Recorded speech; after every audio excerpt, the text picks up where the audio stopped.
This podcast is part of Another Happy Studios, the home of podcasts with passion. Hello and welcome to Still Got Legs, a Doctor Who Rewatch podcast brought to you by Another Happy Studios. Is it a bird? Is it a plane? No, it's a legally distinct superhero character that is in no way a ripoff of Superman.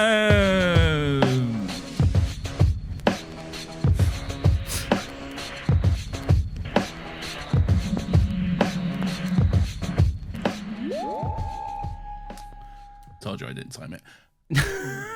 I saw you about to go for it. It's mine. It's my go. I know.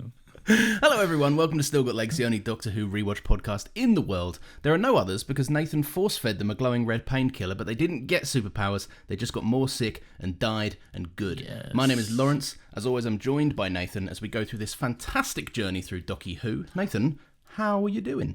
Lizzie, do you want to McLaren? They're only your weeks. You don't get to do them on mine. I'll squeeze them. If you say fantastic, you got to do the others. I'm doing good. Yeah. It's late, man. It's very late for us. Yeah. And it is very late for everyone because the episode should have been out about 12 hours ago.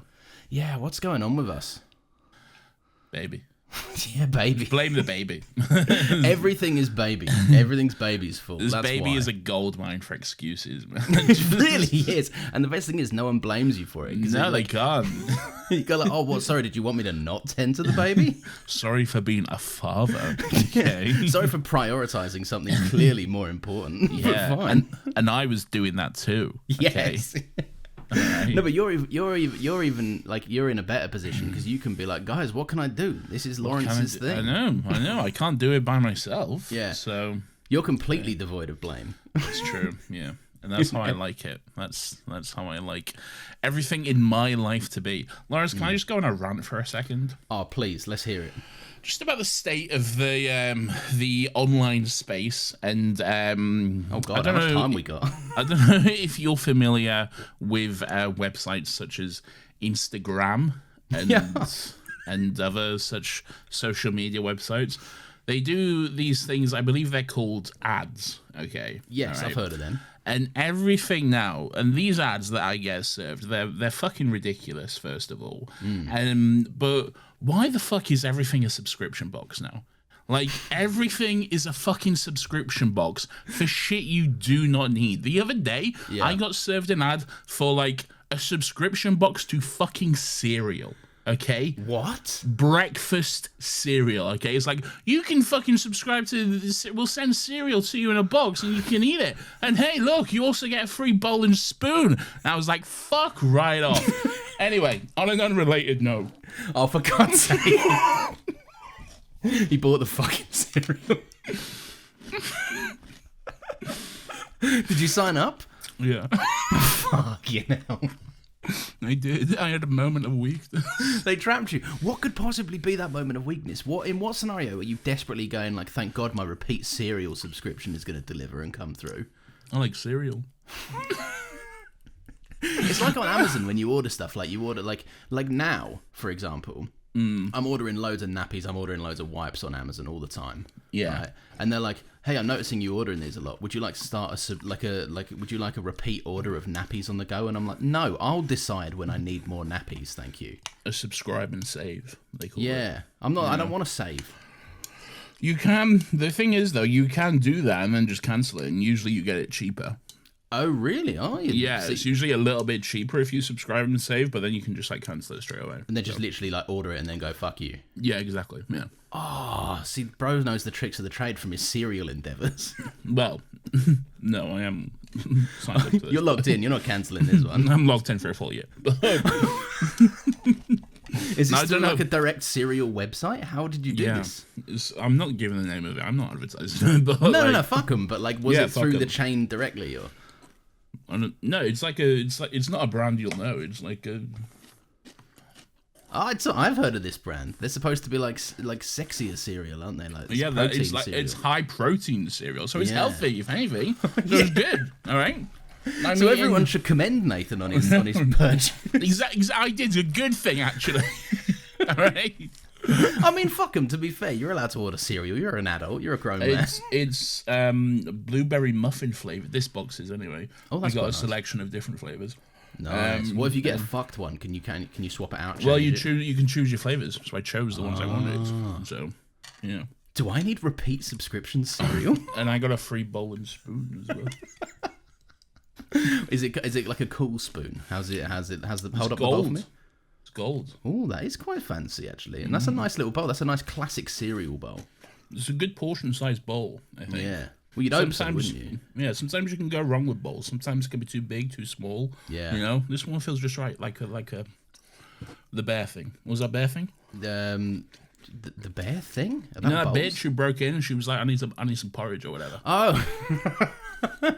Yeah, I think it's Goldilocks. Yeah, just right. Or whatever. Yeah, that was her name. Yeah. Yeah. Fucking mate, my wife a couple of years ago, right, when we moved up to where we live now, she decided to buy bowls. You have to edit out all my crunching, by the way. Oh, that's fun. It's a crunch away, man.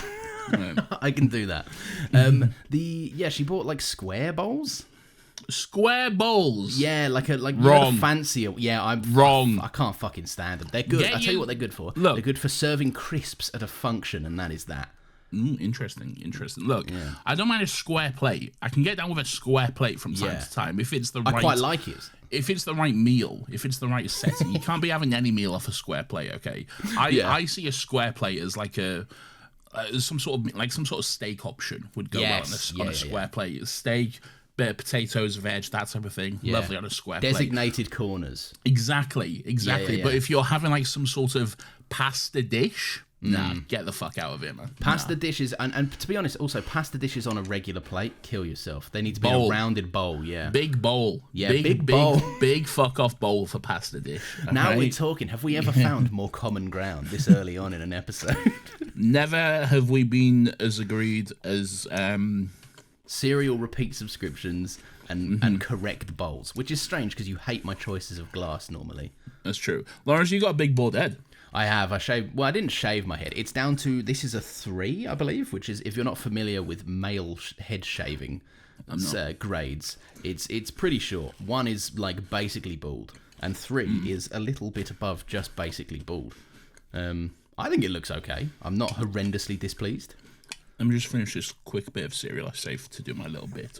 Okay. Okay, sure. How long was that just getting mushy there? Like about 5 minutes. Was this why? Because when I joined this call, you were like, I'm just finishing the episode, then we'll start straight away. Is that why? Yeah. Because you didn't want to eat a mushy bowl of cereal.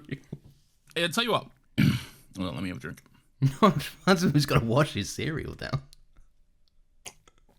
What is that? Is that some sort of lemon Fanta situation? It's a cloudy lemonade. Looks sorry, a lemonade. Sorry. In a plastic cup, no less. Well, the plastic cup was here. It's just it didn't come in the plastic cup. It's your desk plastic cup. The plastic cup was on my desk, as many things often are. Okay. The one thing you know about Nathan, he's going to have a plastic cup on his desk and he's going to have a desk mayo. I'm often I've not got a desk mayo. You keep talking about my desk mayo, all right? I've got a desk hot sauce these days. Okay. Oh, I see. And I've usually got at least 3 drinks on the go as well. Yeah. I think we talked about this recently. We definitely did, but it might have been paywalled. So there you go, free bit of content for you guys. There. Free content, sign up or don't. I don't know. Anyway, what does Nathan have on his desk this week? What's on my desk? What was I saying? My bald head, man. What do you reckon? Oh, your bald head. Yes. Okay. So you're not fully bald. You've shaved it down to like. You got a buzz cut, I believe they call it. It's pretty damn short. It's pretty damn short, okay. But it looks shorter because it's really thin as well. Yes. As well. You can see your head through it. Like let's be honest. But I'll tell you what, it looks a lot better. I think it suits you more, okay? Because, and I've said this to you, you no longer look like a man desperately clinging on to what he has left, okay? It's less pathetic. Okay? Do you know what? You were my first text, genuinely. And because I was like, I was sat in I was visiting my mum over the weekend, right? So my wife actually did the head shaving, and my mum was there. Shout out to Mary. But she was, and they both were like, I think, buttering me up a little bit, being like, take the plunge, right? Oh, sure, it will look good. And I was like, do you know who won't bullshit me about is Nathan. So I just text you a picture, just like, here it is. And you were like, actually looks better. And as soon as you said that, and I was like, oh, thank God for that. Thank God. And then I persisted to send you shirtless pictures of myself. You did. You didn't. That was really weird. You kept sending me shirtless pictures. Do you ever notice that sometimes I just do that just to see how far it will get before you go like, what are you doing? Stop. I have to say that is the first time I noticed it, really. If you go back through our threads, sometimes you'll find just weird conversations with me where I clearly am being like, notice I'm being weird, please. Oh, okay. Well, no, I refuse to do that. That's fair. Nathan, it's Docky Who time. Should we talk about it? Lawrence, I'd love to talk about Doctor Who. Actually, more specifically, what I'd love to talk about is episode 128 of Doctor Who. It is, of course, season 9, kind of a Christmas special, written by Stephen Moffat, directed by Ed Bazalgette, and it is the return of Dr. Mysterio. Ed Baguette, did you say? Ed Bazalgette. Ed Basil Baguette. That's what you But no, Basil Gette. Basil Gette. Basil, Yes. get me a baguette, you should say. Join in. Good one, Lawrence. Join in. Say we've created a character called Basil. No. I'm not joining in on that one. Oh, Nathan, general thoughts up top, please, for this Lawrence, episode. I would love to know your general thoughts on this episode of Doctor Who. Doctor Who, indeed. Why not, man? This is fun. I like this. I had a really good time watching this. I think this is... Oh, no, he's pulling faces. Oh, no. I think this is good. I think this is tonally unlike any episode of Doctor Who I've ever seen, and I say that in a complimentary way, right? It's Christmas. It's double Christmas. It's the time to do this. Double Christmas. It's the time to, like... I don't know, it's a palate cleanser before Series 10, man. We've had a lot of sadness. Even the end of last week, we had a bit of a bittersweet thing with River. Like, it's, this is a good little hour, fleshes out some dumb genre things, it's heavily cliched, and that's just a bit of good, dumb, Christmassy fun, and I was lapping it up. I enjoyed this. What do you think? You like Marvel, don't you, kids? Yeah, I mean, yes. Hey, you like your superheroes, don't you, kids? Well, look, all right. No, look. Okay, that was what I thought of it. Okay, yeah. Truth be told, I hadn't seen this episode. I had seen it at some point after it aired, but I think I'd only seen it once afterwards, really. So I hadn't revisited this one all that much. And my opinion of it was, whatever. Not one I'm coming back to. Just a fucking blah, blah, blah. Hey, Marvel's big at the moment. Let's try to do a superhero fucking episode because that's what all the kids are loving these days. Okay? What year is this? When did this come out? 2016, the year of our Lord, the year of Captain America Civil War, Batman vs. Superman, and of course the biggest comic book movie ever. Doctor Strange, probably. Oh, I thought you were going to say Suicide Squad. David Ayer's Suicide Squad. Oh, it was the year of David Ayer's Suicide Squad. Yeah. Yes. All I grew my up getting friends my are head heathens. curb stomped or something, so people should let me release this movie. I'm Zack Snyder too, guys. I'm involved. What? You know about that David Ayer? We always used to joke about this. Well, David Ayer's on Instagram. I've literally every never day. heard this in my life. Sometimes your memory is selective, and I don't like it. No, he's getting his head curb stomped. Yeah, David Ayer's always on Instagram, like, "Hey guys, release the Ayer cut." Oh, I can't believe I'm a big guy making movies these days because once upon a time I was a rough and tumble kind of guy getting my head kicked in on the streets, and now I'm making motion pictures. Yeah, he was always fucking crying on Instagram about it. All right, well, good for Instagram. Good for him, I reckon. Now, good stuff. Yes, it's the year of our Lord 2016.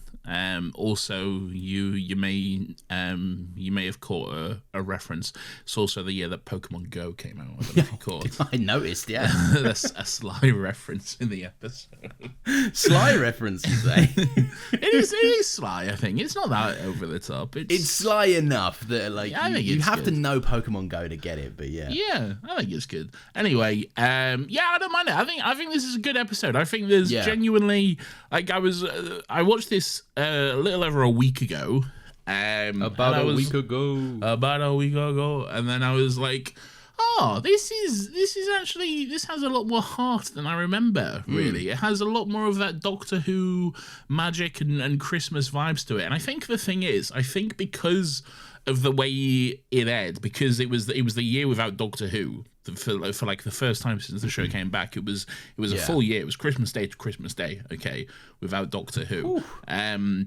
And so the fact that there had been no Doctor Who in a year, and this is what was offered, I think at the time I was a little bit like, "Oh, is that it?" You know, like yeah, because this doesn't feel like Doctor Who at all. Yeah, it's a little bit different. So I think at the time I was a little bit like, "Oh, this isn't necessarily what I wanted," but coming at it more from a point of, we're doing this week to week now and stuff. I think it's a fun little episode, but it also really does get down to some of the core great values of Doctor Who, and also some of the really great character development of the 12th Doctor, which I'm sure we can talk about at certain points, and we can see in this episode just how he's done things differently with similar situations from previous episodes and stuff. So I think it's actually, I've come around on it quite a bit, actually. I think it's quite a good one. Yeah. To be fair, I'm glad, because I was going into this knowing that you didn't poo-poo it last week, but you were like, it's a run of bangers, and then next week's a little bit whatever. Yes. So yeah, I'm excited. Because this is.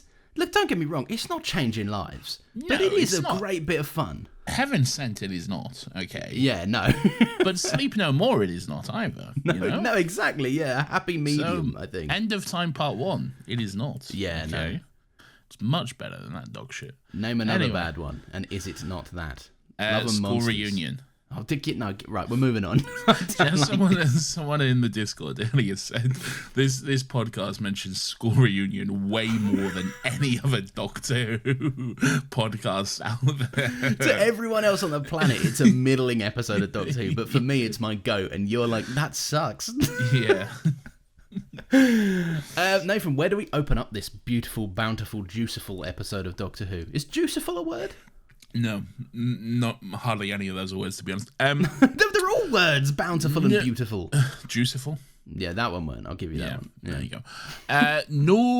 Well, actually, we open up with comics. Comic books. Comic books. There's comic books, because this is actually a very subtle reference to the fact that this is a comic book story. I did notice several references that I don't know if you had your finger as on the pulse as I don't know if you saw the opening reference. Did you see the opening reference? Oh, but now this is where you're going to expose me. And just because I can't bro wasn't watching. Just because I don't remember every reference. Go on, refresh me. There's a certain pizza establishment, okay? Oh, is it Joe's Pizza? Joe's Pizza. Yeah, I know Joe's Pizza. A very famous New York pizza chain, and these days, I'll say these days, but for the past 20 or so years, mostly famous for the fact that they appeared in the motion picture Spider-Man 2. Yes. It's where Spider-Man worked. He's like, hey, he stole that guy's pizza. He stole Joe's pizza. Nathan, You stole Joe's pizza. That's Joe's Slice. It wasn't Joe's Slice that was stolen. Joe. Hey, his name is on the box. Okay. As far as I'm concerned, that's Joe's Pizza.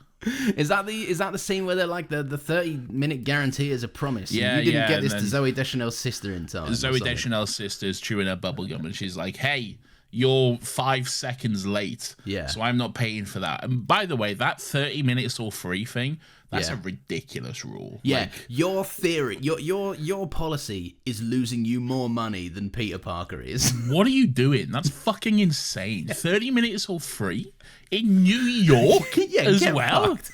Fuck off, man. But also to Zooey Deschanel's sisters, if I could speak against her, what a cunt. Like, oh, brutal. Don't know if I'd go with that myself. No, pay the man. Like, it's a pizza. That's the policy. Arrived. That's the policy, isn't it? I guess it's the policy. 30 minutes free. Are you going to pay the man? If you had, like, fucking a stack of 20 pizzas or whatever, come out of some little nerd in a closet, and he's taking like 10 minutes to put all those brooms back. First of all, what are you doing, brother? 30 minutes bit of free. Slapstick fun. And no, too much, all right? Are you going to be like, oh, look, I could save like $120 here, or I could give you $120, even though I don't have to, I'm not a bad person for not doing so. No, see, that's where morally, is this person getting the money? No, but he does lose his job, and he's obviously a pathetic man falling out of the You don't know that. Oh, you don't know the rules. You don't know what Joe has established. See, first of all, Joe should have set up some sort of disciplinary procedure. Yeah, you can't just sack a man on the spot. You can't just sack a man on the spot. No, you got to go through the motions. You got to have a fucking reason, okay? You got to have justifiable cause, okay? You do, yeah. Joe, yeah. To be honest, the real villain here is Joe. Joe is the employer, right? And he beats down on the working man, and then makes dumb, unachievable policies, and then sacks and it's like his the staff most members. famous pizza place in New York as well. Yeah. New York is home of the pizza. Yes, it is. And the Philly cheesesteak. As far as No, I that's understand Philly. it. Nah, I think you're wrong. I'm pretty sure it's New York. Oh yeah, you might be right. Yeah, that. Classic Why would the New Philly York. cheesesteak be from Philadelphia, Lawrence? No, now you say it, it does sound stupid. It Yeah. makes no sense. Okay, I'm gonna get myself a New York Philly cheesesteak. Okay, Listen, right. I and, like and a New York. and a New York Chicago style pizza. As What well. have you've been to New York, haven't you? I have. What pizza did you get when you were there? I got Joe's Pizza actually. Did you get Joe's Pizza? Oh, I got lucky Joe's you. Pizza. I did a tour of some of the big pizza spots. I got Joe's Pizza. Did you go to the Moon Dance? I didn't go to Moon Dance. No, I went to Katz, which is a very famous diner. It's from it features in the movie When Harry Met Sally. You may know it as the diner where Sally has an orgasm in there. I do know that one. Oh wow, fucking I love what she's doing. And everyone's like, Jack Quaid, your mum's having one off in this calf, mate. Jack Quaid? Yeah, Meg Ryan's Jack Quaid's mum. Oh yes, she is. Yes, of course she is. Yes. Yeah. What was I saying? Yes, I went to Katz. I went to Prince Street Pizza. That was my favorite personally. Fucking beautiful slice, beautiful crust. Oh my god. Picante. Picante. Where else did I go? I can't remember any of the others actually. I remember Joe's, I remember Prince Street, and I remember Katz. Those are really the big three. I went to Brooklyn, and as I was walking around in Brooklyn, I looked up and noticed some shoelaces hanging from some wires, and I thought, I've heard from movies that this means I'm in gang territory and I am unsafe.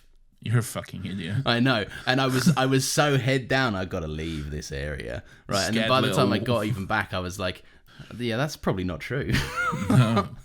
Terrified little white boy taking his first trip to Brooklyn. You know? Yeah, and then I went to that Forrest Gump restaurant where they were like shrimp or whatever. Bubblegum shrimp. That's the one, yeah. And then I found out about the tipping system, and I was like, I don't got the cash for this. Why do I have to tip you like this? Can I just pay you the normal tip amount?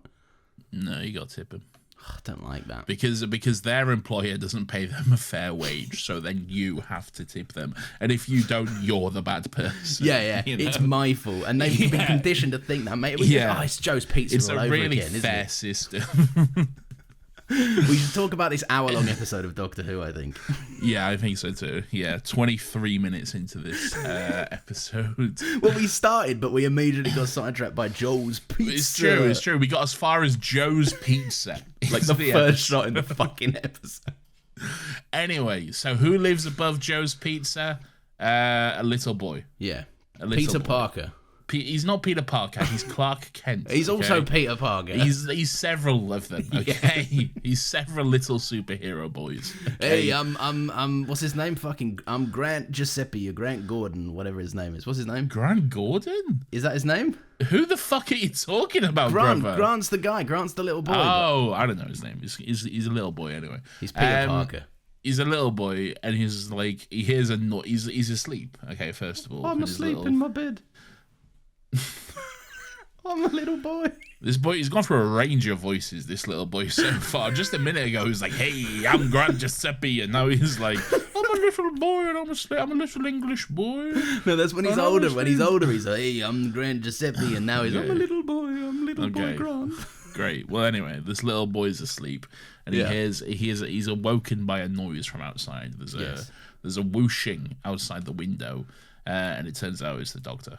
It's the Doctor hanging there, but the way it's from the window, it just looks like someone's committed suicide outside his building. Kind of does, to be honest. Yeah. It's At pretty first, fun, I was though. like, whoa, this is not the tone I was expecting the return of Dr. Mysterio to take.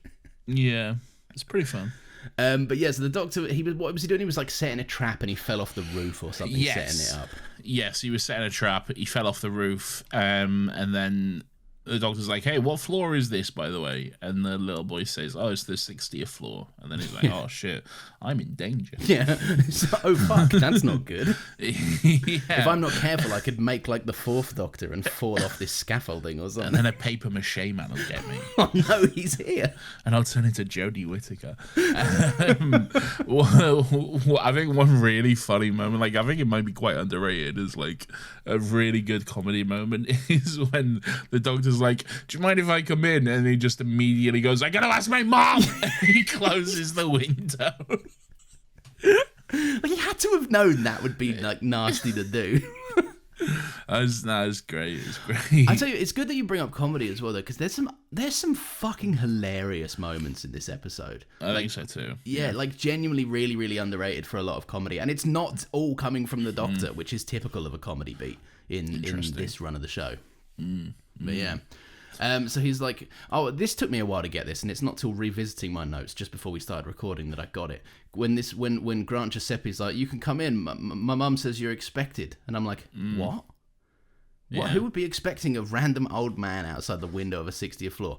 It's Father Christmas. They think he's Santa. You didn't get that when when he put down the milk and cookies. When it's a Christmas special, Lawrence, he put down milk and cookies, and then the doctor goes, yes, expected. Like, it didn't. I'm pretty sure he even fucking says like, oh yeah, I'm Santa Claus or whatever. Yeah, he says like, I told her I saw an old guy at the window, and then the doctor goes, ho ho ho, Merry Christmas. You didn't get it? How more explicit do you need it to be, brother? Well, listen, when you lay out all the evidence like this, it doesn't speak well to my case, right? Can I blame this on being a dad as well? Can I? No, you can't. I'm afraid. I was preoccupied with the general fatherhood. No, media illiteracy. Yeah, that's fair. That is very, very fair. But yeah, the Doctor clocks it's Christmas, and Grant's got like a little Superman comic. And this whole room is like a fucking obsessed kid of comic books. There's comic book wallpaper, there's action figures, there's everything. It did kind of take me out of it a little bit, just because like this is supposed to be somewhat set in the past, I guess, like 20 or so years, whatever, in the past. However, the exact poster that this kid had on his door, I had the exact same poster on my door at the same time as this episode. So, what was it? Which one was it? It was like a door-length Marvel poster, okay, with like a spider, like it's like a classic comic style poster. It's like classic Spider-Man, Captain America, Iron Man, and it's like a door-length poster, so it like goes on your door, okay. One of them you'd find in like any random old thing with a poster stand, HMV or anything like that, you know, anything like that, yeah. And I had it on the back of my door, so. Yeah, someone just went down to HMV and got that. You know? Yeah, I mean, look, what are you going to do? I mean, good on him. Good on him. But speaking of good comedy moments, this is a good one. Where the Doctor's reading the Superman comic. Yeah, this is really good. And he's like, have you seen this? Have a look at this, right? I've sussed something out here, mate. I've discovered something. He's like, take a good look. See this cunt here? Now look at him with the glasses. All right? Yeah. Clark Kent and Superman, they're the same. He looks quite upset when this Grant kid's like, yeah, you fucking idiot. And the Doctor's like, oh, I thought I kind of cracked onto something here. Yeah, he really feels like he's like cracked open a case wide open. He draws on specs. He draws on the glasses. Yeah, he draws the specs onto Superman. Where are you at with the Superman spectacles thing?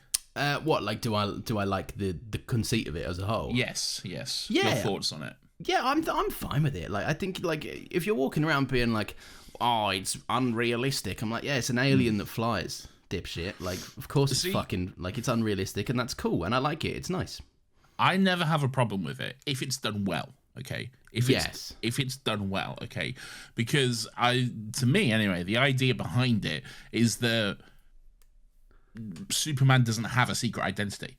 Superman is Superman, okay? Yeah. The people of Metropolis are not like, oh, who's Superman? Who is Superman? Because he doesn't wear a mask. He's not fucking Batman. They're not like, who is Superman's secret identity? Superman is Superman. So to think of the possibility that this guy is Superman is just absurd to everyone, because Superman is Superman, you know? Yeah. There's no one I like it when pretending to be Superman.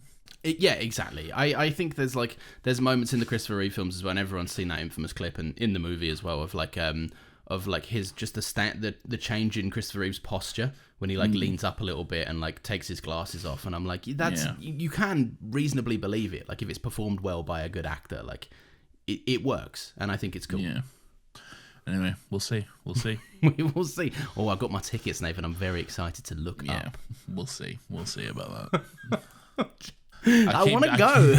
I keep telling Lawrence that, like, he keeps telling me he's booked tickets to things, and I'm like, yeah, well, we'll see. We'll see what your son says on the day. All right. I can't even make a podcast recording without rescheduling it 5 times. Like, Exactly. it's really hard for me to get out and see stuff. We'll see if that happens. I'm the proud owner of Thunderbolts on my laptop right now. I could watch that. Have you watched tonight. it, though? No, I haven't, because I haven't had time. You also said you was going to watch it last night. Okay. Yeah, but then I have the baby stuff. Like, it's hard. It's really hard. Great. So see, this is what I'm saying. You can be the proud owner of whatever the fuck you want, all right, mate? Doesn't mean you're gonna get the chance to watch it. I'm so behind on the No curve. Thunderbolts. It's time for Bluey. Oh God, I haven't even seen the new Jurassic World movie. I haven't seen anything. Right, you fuck off with this. I don't like you in this Jurassic World thing. Why? Because I like a director and I'm interested in a film. It really sets off my gatekeeping instincts. I'm like, you're not allowed to watch it. That's exactly what it is, by the way. It is, yes, because you haven't even seen the other Jurassic World movies, and now all of a sudden you're like, I'm the biggest Jurassic Park fan ever. And I don't care about Jurassic Park. And I'm going to see these movies because I love them all. I'm like, you know, you weren't there for the lore. Right? I don't need the lore. I just want to see Jonathan Bailey running around being like, I'm Jonathan Wicked and I'm shooting. Well, no, you need the lore. All right, it doesn't sit well with me. All right. Okay, fair enough. That was not a reference to the Marvel character Jasper Sitwell. Oh yes, a famous Nazi that got clotheslined by a truck or something. Yeah, he got thrown into traffic by my favorite character from Marvel, James Buchanan Barnes. Is that one of the characters in Thunderbolts, Nathan? That is, yes. They call him the Winter Soldier. Pretty weird. They should probably not call him that. Yeah, they should stop calling him that. Yeah, like that's a name that the Nazis gave. Yeah, that's a name that he used when he did work for that fucking Nazi organization. I don't know if he should still be called that. I do remember when the MCU were like, he's now called the White Wolf, and everyone collectively was like, no, he's not. No, I don't know about that one, bro. I don't know. Look, I'm not thrilled about Winter Soldier, but I don't know if that's the right choice. It was funny to watch everyone just kind of gently go, no. I think maybe not that one. No. Anyway, we're doing well. But 32 minutes in, here's an ad. Oh, yes. Great, that's good stuff. I love that for us. Was it cereal and did you buy it? Yes, unfortunately. All right, what else is happening? So they're going up to the roof. The Doctor's showing him his little trap or whatever. Yeah. And then there's more comic book talk. He's talking about Spider-Man. He's like, Spider-Man got bit by a radioactive spider. And the Doctor's like, and then he died, I expect. He would have had radiation poisoning. Yeah, he was like, what do you think happened next? Presumably radiation poisoning and then death. Yeah. All good stuff. The kid should have, if the kid was really about it, he should have brought up the radioactive cum that Spider-Man has in his balls. Probably wasn't a thing at this point. If this is like in the 80s or whatever this is, I don't know when this was. That Spider-Man Rain? Isn't it? No, isn't it One More Day? Or it's the day thing. Oh, because Mephisto's like, MJ's dead, or I'll give her back or whatever. Yes, because because the new movie is Brand New Day. Yeah. Which is not Zendaya's dead. She's been too jizzed up. No. But it's different but it's different. But it's the same sort of naming convention as the One More Day, and then people got scared and confused because like, oh no, are they doing the Cum movie or whatever? Yeah, like that's happening. Yeah, they should do the Cum movie though. They should do the Cum movie. Won't anyone be brave enough to tackle the Cum movie? Where's my goats at Spider-Man Lotus, Nathan? Like, won't they tackle it? I'm not getting on board with that. But, anyway, if you don't know what the Spider-Man Cum thing is, look it up. Don't worry about it. Look it up and collectively, like we all did, go, okay, sure. Yeah. But yeah, I like 12's dynamic with the kid. He pulls a glass of water out of his pocket at one point, and the kid's like, what the fuck is wrong with you? Very cool. Very cool. He's got like a little cheap and nasty Christmas tree machine situation. Yes, there's all kinds of stuff going on. Oh, there's what, sir? Shut up. Go on. Okay. I tell you what, I do like this. This is quite subtle, and I did appreciate this, right? That like Grant's doing a little sneeze, and it's Christmas time in New York, and he's cold, like he's a little kid on a roof, and like the doctor's like, you got a cold there, Grant, and it's all very like cleverly weaved in that when he would give this kid a little glowing fucking gemstone, this kid probably would assume that with a glass of water, like, he's giving me a super paracetamol or whatever the fuck. Yeah, probably. It did kind of look like but it was like a glass diamond gemstone. So, like, I don't know. I feel like if you hold a diamond gemstone, you can probably figure out. I don't know if this is meant to be swallowed. But then again, he is a dumb kid. He is a dumb kid, and he's interested in superheroes and stuff. He's probably thinking this guy's a bit wacky and crazy, and he's got water in his pocket. Like, maybe he's got water in his pocket. If you're gonna trust anyone with water in their pocket, I guess. It's a cool thing that if I saw in real life, I'd be impressed by. I'd very much be impressed. You would be easily tricked and fooled by scammers then, all right? You would be easily fooled by street magicians who are just distracting you so their friend can pickpocket you, okay? I choose to believe that the magic is real and that no one will pickpocket me. Well, and that's why you have no wallet now, okay? I would even go to drop some money in their little hat afterwards and go, where's my wallet? Oh, it must be a coincidence. I love the part where he's talking about how he's the doctor, and he's like, which doctor? You know, he's the doctor, the main one, the original, the one who started it all and stuff. And then Grant, little boy Grant says, if this was a comic book, which it is, you'd be Dr. Mysterio. And then I love the way the doctor goes, I like that. Yeah. Dr. Mysterio. Yeah. I love that. It's nice. And I remembered in Hellbent when he's like trying to muster up this little gusto for Clara when he's like, we're time travelers and that's the way we roll, and he's doing all these poses, and I'm like, something felt off there. But now he's back to having a little bit of fun with it. He's having a good little whimsical time with young little Grant Giuseppe or whatever his name is. Little Grant Mitchell. Little Grant Mitchell.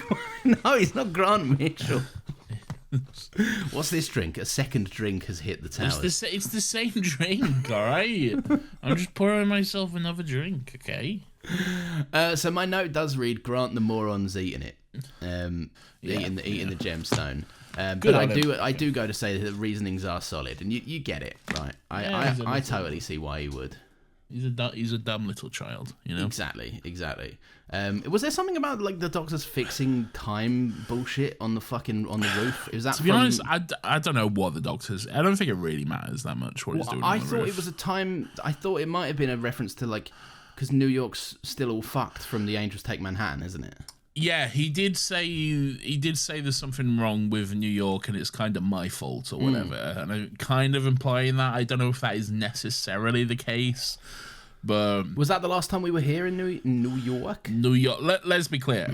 No part of this episode was shot in New York. Okay? There is not a single part of this episode that was shot in New York. Okay, and you can really tell. You can really tell. Look, they did their best. God bless them. All right. To be fair, you can tell, but it's not like a poor effort. Like it's okay. I think the worst part is just some of the accents, really. Yes, yeah. You can tell majority of this cast is British, okay? Majority is Doctor, British. what are you doing with that thing, Doctor? The Grant guy is I think he's Canadian, actually. Is he okay. That gets a little bit closer. That's points. It's basically the same. Yeah, same country. 9 times out of 10, you can't tell the difference between an American and Canadian accent. Okay. No, the Lois Lane's it's like bad. a cartoonish Canadian accent, like oh, how you doing, eh? Yeah, like a South Park. Oh, I go to Tim Hortons, eh? Eating a fucking donut, eh? You know. That's how they all sound. Oh, I've been a boat. I've been a boat. I've been a boat. Oh, I've been a boat. Oh, I've been a boat getting a donut from Tim Hortons, eh? Sometimes you gotta get a donut from Tim Hortons. Anyway, shout out to Melina, the only Canadian. Yeah, getting triggered.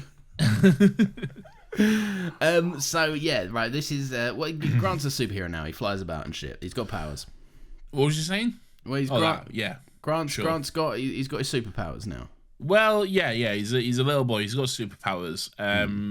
But then, hold on, sorry. He starts to like panic and freak out and stuff. Yeah. And then the doctor's like, "Hey, don't panic and freak out." He's like, "What happens if I panic and freak out?" He says, screaming, and then starts to fly through the city. basically. And they go soaring about. They go soaring about, and then that's when the titles happen, I think. No, we've got the present day first. We cut to an older Grant before the titles, Nathan. Oh, yes. We do cut to older Grant. Clark Parker himself. Clark Parker. Clark Parker himself is there. All right. He's very. If anyone's played the game Marvel's Spider-Man 2, he's really rocking the flashback Peter trim. With the big square glasses and the curtains as well. That's kind of a classic Peter trim now. Yeah, though. It's very much the teenage Peter trim is the curtains look of the modern era anyway. Yeah, first popularized, I believe, in Ultimate Spider-Man. Oh, so you're such a little geek. The comic books, which was my introduction to Spider-Man. That's how I started reading Spidey. I started reading Spidey when I was reading the blurb of the Sam Raimi Spider-Man 1 DVD. not real, not about it like me. Not about it. I turned off when I heard about that radioactive cum. I thought, no, miss me with this. This is clearly trash content for Dumbos. I said. Yeah, sure. Like you. Sure. So he's in present day. There's a baby crying in the next room, and Grant is giving the baby a little cuddle, right? And the baby's like calming down a bit, and Mrs. Lombard calls. Our first mention of Miss Lombard, who I assumed at this point, with a name like Miss Lombard, was an old bint. You'd assume Mrs. Lombard was some like 80-year-old like woman, like, you know, some old New York lady with wise tales, and she'll look after a collection of mistroubled youths and everything like that. You know, you would assume this matriarchal figure. But no, quite a young, sexy lady, but we don't know that yet. A young, sexy English lady, you might say as well. Very, very English, but we don't know that yet. We don't, but I do like, he picks up the phone, he's like, I've got it. Chill out, man. Go and enjoy your night, presumably playing bingo or doing old people activities. Yes. Why do you have this baby? I don't know, but don't worry about it. Anyway, then it's like the fucking credits or whatever, titles. Yeah. Matt Lucas is in the titles this time. Matt Lucas is in the titles. Christmas is also probably there or something. I don't know. I didn't really pay attention. Yeah, I think there was some snow, but I also was not paying attention. I was catching up on my notes. Well, Lauren. Nathan, I don't know if you caught this. I don't know if your finger was hot on the button. Right? Did you notice a Daily Planet-esque looking building in the skyline? I did. There was the globe thing, wasn't there? Yeah, there was the big globe. Yeah, it was the big globe thing. Yeah, Daily Planet. Yeah. Yet again, another subtle reference to the world of comic books. Do you reckon there was like art designers constructing kind of concepts for this episode, being like, how do we not get sued? What's the closest we can get without getting sued? Yeah, because it's risky, isn't it? Like, it's not risky. Superman doesn't own the concept of a globe, all right? No, but it's quite like to put a globe like that on top of a skyscraper. Nah, you could do it. And then have a cunt flying around basically being Superman. Nah, it's fine. You can do it. Do you remember when Man of Steel was like, hey, what if instead of that we just had a boring office building? Just had because that's real, Lawrence. All right. Sometimes it's real and gritty. That's why you don't understand the true master, the mastermind that is Zack Snyder. Okay? I've defended some aspects of Man of Steel, right? And in a microphone, you can hear that if you want to hear that, right? But God, yes. The one thing I will never understand is when I see people now, and with all the press tour for the Superman movie coming out, like you see David Corenswet all the time, people are in comments and replies of stuff being like, he'll never match what Henry Cavill did. And I'm like, name one thing Henry Cavill did.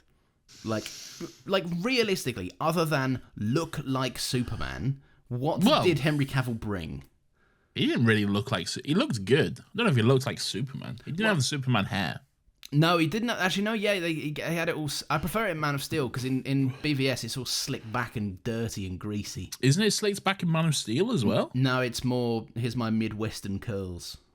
That's what's going on in Man of Steel. Yeah. Also, he's too big. I know that may sound ridiculous, but he's enormous in BVS. I think he's too big. I think he's fine.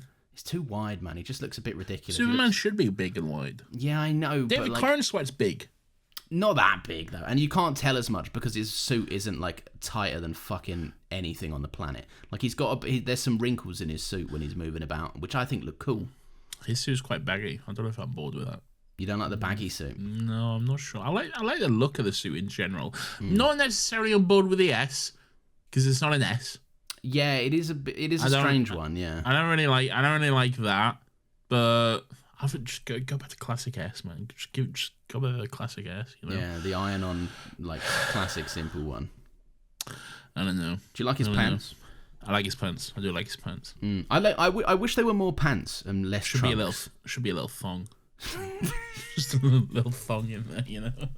Just a nice red thong number. Yes. Yeah, I can see that. I see the vision. I'd be with you on that. I'd love that personally. That'd be sick. So anyway, there's a big sign. Right, this I will say, of the entire episode as a whole, all the brain bad guy shit. I don't give a fuck about any of that stuff. Really, it's all a bit boring.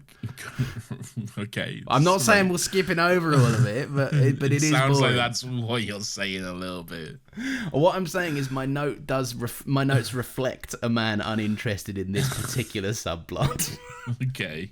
Which I've said, there's a big science dork, and some reporters are like, why are people giving you money and where are they? He makes a quip about killing his mates because he's like, they're all dead. And they are actually all dead. It wasn't actually a quip. Yeah, but I don't think he actually knows that at this point. Oh, yeah, because he's not an evil brain man at this point. Yeah, is he? he's not actually evil at this point. That's the twist of it. He's not actually evil until he becomes a brain boy. And then the layers are unraveling in me, in my very palms, Nathan. Maybe I'm interested in this particular subplot now. Who is this Lex Luthor type? I wonder what kind of villain he will be. I wonder if he's a rich man who is hell-bent on destroying Superman. Hell-bent, good Doctor Who. Oh, thank you. Anyway, yeah, so this is all just like shit, basically. They're all like fucking, hey, we're a big science thing or whatever. And then Lois Lane is like, hey, why are you doing science? Are you doing evil science? And he's like, maybe. Yeah. And then we're all like, sick, that's fun. And then Nardole is here and he's like, I need a piss. And he's like, all right. I need a piss. Where do you keep little boys, please? Where'd you keep... No, he says, where's the little boy's room, Lawrence? Okay. Yeah, but then when he's like, if you want to go for a piss, it's every end. He's like, I don't need a piss, chief. I need a piss. I need to go to the little boy's room. I need to see the little boy. Well, no, to be fair to him, he says he doesn't need a rest because he says go to the restroom. He's like, I don't need a rest. I don't need to go to the restroom. Oh, yeah. I need to go to the little boy's room. A little bit of colloquial cultural humour there. Yeah. Anyway, Nardole's back. He's here. Yep, he is here. He's back. Good on him. Just unexplained for a little bit until it does get explained. It's explained a little bit later, kind of. So yeah. Anyway, so here he is. One of these creeps has got like a fucked eye. They keep doing his weird little lizard eye thing. Who, this German scientist? Yeah, who's like, whoa, he's got a weird accent. Have you noticed anything weird about his face yet? Yeah, it's got a big scar down the middle. But did you notice it at this point? Yeah, of course I noticed it, because there was an enormous fucking scar down his face. It's quite subtle at this point, though. I don't think it is. It is. When it first appears, it's quite subtle. It's not as noticeable and egregious as it becomes later on in the episode. It's not like an enormous slice down the entire middle of his face again. Yes, it's not like last week, because it is kind of a returning villain from last week, where you see the same sort of creature, and you see the scar straight down their face immediately. It's not like that. It is blended more subtly. I'd have to rewatch the scene, but I did notice it, so I'm sorry. I had my finger too hot on the press. I don't think you did. I think you're lying. No, I'm not lying. I think you're lying. Shut up. I hate this. I hate it when you do this. So they're like, someone's like, something's going wrong. We need to meet at midnight or something. Midnight, good Doctor Who reference. Midnight, thank you.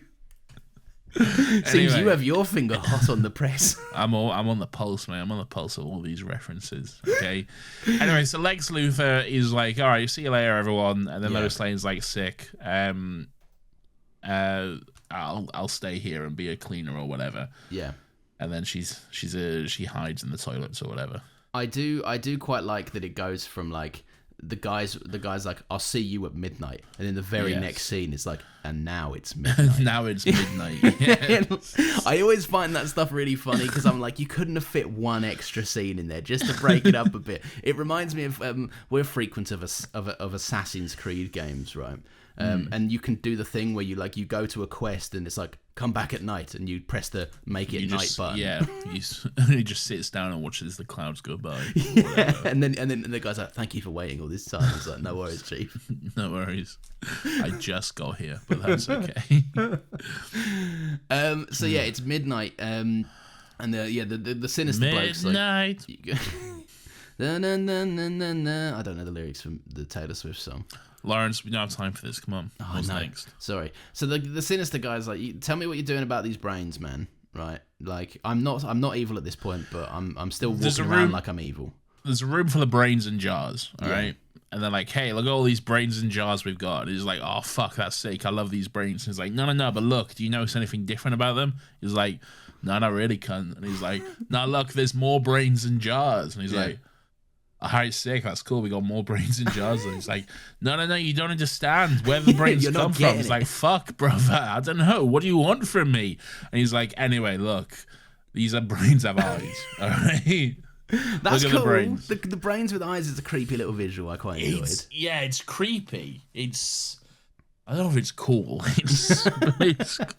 It is creepy when all the brains just open their little eyes and they're like, we're little brains. We're gonna get you. I do quite like that. It's the listening in on this is Lois Lane, right? And that's her name. She's Lois Lane for the episode. She's Lois Lane throughout the episode. Yeah. She's kind of like hiding away, skulking in the background, and it kind of like just the shot just winds, and the Doctor's just scranning a fat bit of sushi. He's just got a little sushi snack pack with him, and he's like, "Yeah, I'm breaking in two, but yeah, I brought snacks." Yeah. I do like this because he's like, "You do the watching. I'll talk to you in a minute when I'm done with my snacks." Yeah. So Lois Lane, she identifies herself as Lucy Fletcher, but that's not called Lois Lane. Reporter for the Daily Chronicle. Yeah, they really fucking hell, really tried hard with that one, didn't they? I mean, look, we can't call it the Daily Planet, all right? So what should we call this? Might as well just call it the Daily Globe. Yeah, exactly. They might as well have done. It is funny, but I do. You kind of have to, don't you? If you're going to be this cliched and silly with it, like, I guess, yeah, might as well lean in. I guess. Like if you try to make it too dissimilar, then it starts to feel more like you're scared of acknowledging that you're doing a genre parody. Yeah. Whereas this is like this is elevated parody. That's all it is. It is, yeah, I guess. Yeah. But yeah, so I do. What's all this going on? Basically, anyway, so the brains are like, we're brains, we're gonna get you, and then they're like, all the surgeons come out and they're like, time to do brain stuff. Well, the surgeons come out, but then there's kind of a cool moment where like the weird German cunt is like pointing to a brain in the jar, and he's like, that's Dr. Sim. You might say we exchange containers or some shit. That's it, yeah. Yeah, because that's the real brain. It is cool. Throughout the episode, they come up with like various little names for the bodies later on their vehicles, which is like, how are you enjoying a new vehicle, mate? It's like, yeah, it's pretty good. Drives nice. It's pretty good stuff, yeah. Anyway, then they change like Sluther over or whatever. The surgeons come out. Are the surgeons the German guy? Yeah, it looked like they're all the same bloke. It looked like they were the same bloke, but I don't understand how that's possible because these are my twins. But they've taken the body of just some guy who worked there. So, like, was this guy a clone working for them? I don't know what was going on. Either that or is it when the twins but five? Is that quintuplets? Is that what they're called? Yeah, there are quintuplets is a thing. Yeah, but it's weird if just five are the same dude. They're all in the same job. Yeah, that's weird. These are my brothers. They're quintuplets. Hello. Yes, we are all German surgeons. Yes, we work in this we all look the building same, in New and York. we have kept the same weight our entire lives. Yes, it's beautiful, no? I know, good stuff. But yeah, so right, this is when the Doctor's like, Lois Lane, who are you? Right. Yeah. And she's like, I'm a reporter, mate. Who are you? I just said this. Oh, did we? Yeah. But we didn't get to the Dr. Dan Dangerous bit that I wanted to get to. Oh, right. I didn't really care. But you don't care about the Doctor calling himself Special Agent Dan Dangerous of Scotland Yard? Nah, that's a good bit of fun, I thought. Yeah, it's fine. He even has the like brains with minds of their own. No one's going to believe that. This is America. Yeah, it's pretty Don't catch you slipping, though. And Childish Gambino does. good. That's a good reference to that song. Anyway, they get caught. They're like, I've got a gun or whatever. And then he's like, I'm going to have to shoot you in self-defense because you broke into my building. And the doctor's like, yeah, that's a good plan. And then you'll have to explain how you shot us in the back because we're all going to turn around now or whatever. Which is quite good thinking, to be honest. To be honest, it immediately throws a spanner in the works, doesn't it? So good on him. He's like, fuck, he's got me there. That is a good one. Anyway, then some cunt's knocking at the window. We hear some knocking at the window. Good reference to Doctor Who. That's always it's 4 knocks is all you're getting, the doctor says. There's always someone knocking. And then Lois is like, we're on the 100th floor. What's going on? Yeah. Maybe it's a superhero. Yeah, then you see a big superhero. And he's Superman. He's also a little bit of Batman thrown in there, I think. So he's got a cowl. Yeah, here's my biggest critique of this. Right. All right, here we go. This suit is so fucking lame. This suit is ass, yeah. Yeah, it's such a bad suit. If you're going to do this, right, make it cartoonishly colourful and poppy and funky and fun and stupid. But like I feel like they were very much trying to go for the gritty, dark Batman look of it, because it's quite a dark costume. It's all quite black. It's got a mask. It's got a cowled mask and stuff, and then there's a big G on the. He's got the ghost. And he's got a big G on his chest. And he's got the ghost, but there's no part of him that's ghosty either. It's a bad name and a bad suit. It's a bad. But then I should have called him Super Grant. Yeah, but exactly though. But how close to Superman can you get though? Really, you know, I get it, but you could get closer than this, because for me, I think you can get closer than this. Yes, but I don't know. It strikes the same chord that a lot of the CW suits strike for me, where they're not quite homemade enough that you could make them with shit at home, but you can tell there wasn't a lot of money put into them. None of the CW suits are supposed to be homemade, by the way. All right, but like, what I'm saying is, they don't look super expensive, but they also don't look like something you could throw together. So they strike this middle balance of, I can see that money went into this, more money than I'll have, but not enough to justify like you made a superhero costume and it doesn't look that great. Don't be dissing my goat CW, all right? Do you know what this reminds me of? Do you know Kick-Ass 2, your favourite movie, where that girl gets kissed? No, your favourite movie. You love when Aaron Taylor-Johnson kisses that little girl, all right? That 14-year-old girl or something crazy. You cheer every time. But I throw my popcorn in the air. It's my endgame moment. But you know what Christopher Mintz-Plasse is wearing? Do you ever regret leaning into those jokes? Yeah, I really do, yeah. Okay. Go on.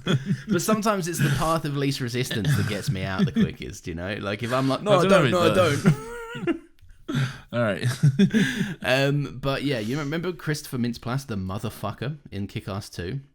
No, who's that? It's kind of like that suit. It's the guy from Superbad. It's what's his face? The guy with a silly name in Superbad. Jonah Hill? No, the dweeb. Not Michael Cera, not Jonah Hill, the other one. Oh, McLovin? Yeah, McLovin, that's his name. Yeah. Oh, he's in the first Kick-Ass? Yeah, but he's in the second one wearing a super suit, and he looks like... I know he's wearing the red mist suit. From the first Kick-Ass? No, but why don't you just say red mist? Because in the second one, he's wearing the motherfucker outfit, because he's not red mist anymore. Oh, Lawrence, I don't care. I've read the Kick-Ass comics, all right? Nathan's not about it. I've actually read the Kick-Ass comics, actually. Oh, yeah? All of them, including the third one, which is an unofficial Hit Girl one? Yes, I have. All yes. All right, fine, I'll take it back. She gives the costume to just some other boy at the end, and is like, you're Kick-Ass now. She does actually do that, yeah. Yeah. Did you appreciate the changes that the movie made to Big Daddy's backstory and origin? Because in the comics, he sold comic books, didn't he? He had a big collection of comic books. Which He's Murderer Grant in this episode, just a big nerd. Yeah. No, I don't care. Can't really remember, to be honest. That's totally fair. It's a movie from a long time ago that I don't think you even like that much. It's fine. Yeah, does the job. I like it quite a lot, but does the job. Yeah. You love it. I love the second one. You do? When that thing happens. Because you're a pedophile. Fuck's sake. All right, I'm moving on. I tell you what do you think of it? Now we've spoken about the suit, what do you think of his little performance when he comes in and is like, mind if I step in with his voice?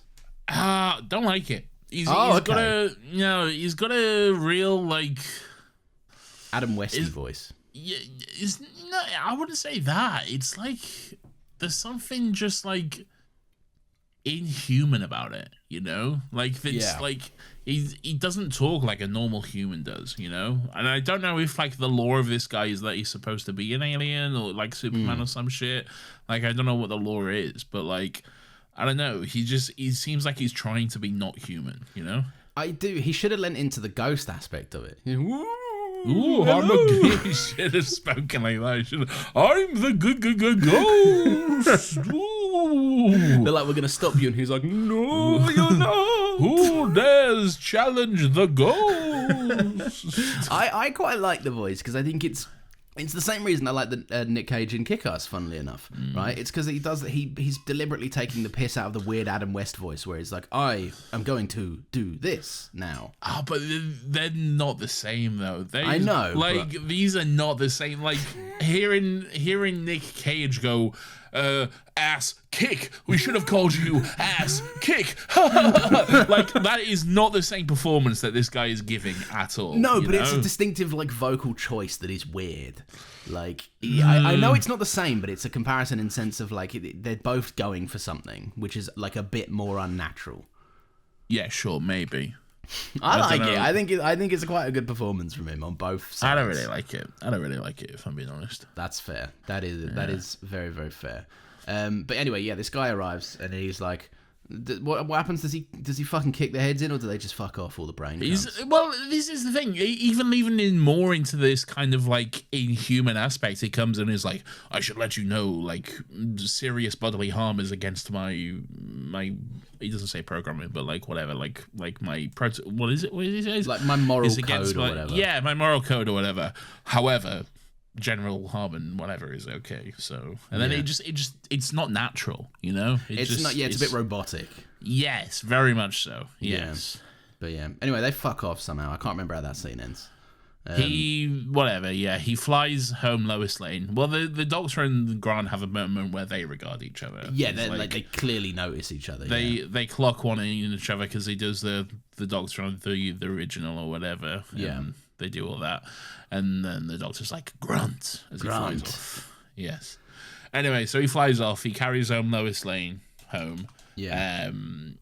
Is this the flashback bit where the Doctor's like, you got to promise me you won't be a superhero? Yes.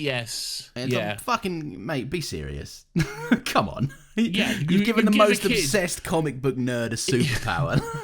I think that's the point of the scene, though, really. Yeah. Like, you've given a kid who is obsessed with comic books and superheroes the ability to be a superhero, and then you've said to them, hey, don't be a superhero. You're not allowed, yeah. Come on, man. What the fuck is this kid gonna do? Would you be a superhero, or would you just use your superpowers about? I would use my powers for just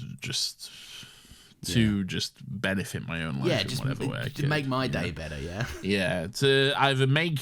well, what are they? Are they monetizable, all right? No, I don't. I wouldn't have thought so unless you join a circus or some shit.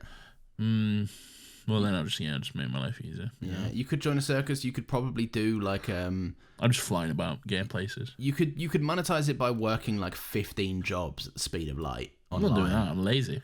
Yeah, because for you it would still be like I'm having to do those days, aren't I? Yeah, it's just super quick. Yeah. Fuck that. I just rob banks. Yeah, I was just thinking that. I'm like, how would you get money? Oh, so easily. Yeah. I just become a super villain. yeah, it makes more sense, doesn't it? Who's going to stop me? The police are like, we'll shoot you. Okay, go on. Go for it then. Do it. I don't mean, you can know here's my full name and address. Yeah. Try and do it. Live. Look me up, bitch. Anyway, I'm going home. See ya. But yeah, so then Grant drops the reporter down, right? At this point I didn't know her name, but it's Lois Lane. It's Lois Lane. And he gets a little baby alert and he flies off, right? And this is when he gets to the room and the Doctor's already beaten him back. And how do you do that? Time travel. Yeah, time travel, yeah. Yeah. It's got TARDIS. It's pretty straightforward. It's really cool as well, actually. Like he can still, like, Grant can get there super speedy, but the Doctor's still like, fuck you can't rewind time, bitch. Yeah, what are your thoughts on this? So he's the baby babysitter, all right, he's got a baby, but then he's doing his superhero shenanigans and activities and stuff as well, and he's got a baby monitor. Now, do you take umbrage with this as a father? Yeah, this is grossly unacceptable, yeah. But, though, he does justify it. He does say that, look, he's a superhero. It can be quicker for him to get back to the baby than it is for someone to walk from the same room to it, you know? It's more the principle of leaving a baby. What if he dies? What if he gets fully killed out there? Well, he can't. He's a superhero. Well, yeah, but like, what if one of these big aliens pulls out their head gun that they keep in their head? I think he's got bigger problems to worry about at that point, really. But no, it's fucking someone's baby, man. And that's his life. You know, the babe could be the baby's life. And presumably all of New York's life as well at that point. Well, yeah, no, that I will say. Well, this is the trolley problem, isn't it? Should we kill one baby to save New York? No, the answer to the trolley problem is to kill the one person, all right? Yeah, not the 5 people. Yeah. Or you find a way to derail the train. You can't do that. No. You gotta kill. Gotta kill someone. Yeah. Might so you kill kill the 5. one person. Well, why would you do that? Why would you kill 5 when you can kill 1? Vibes. And I also think for the trolley problem to be truly for the trolley problem to be as effective as it needs to be, I think you're supposed to know the one person. Oh, that's right. Yeah. Yeah. I've seen that scene in The Good Place where Chidi has to do it a bunch of times. Yeah, maybe. Yeah. And that guy's like, Chidi, mate, what do you think of my boots? Remember that scene in The Good Place? No, I don't, if I'm being honest with you.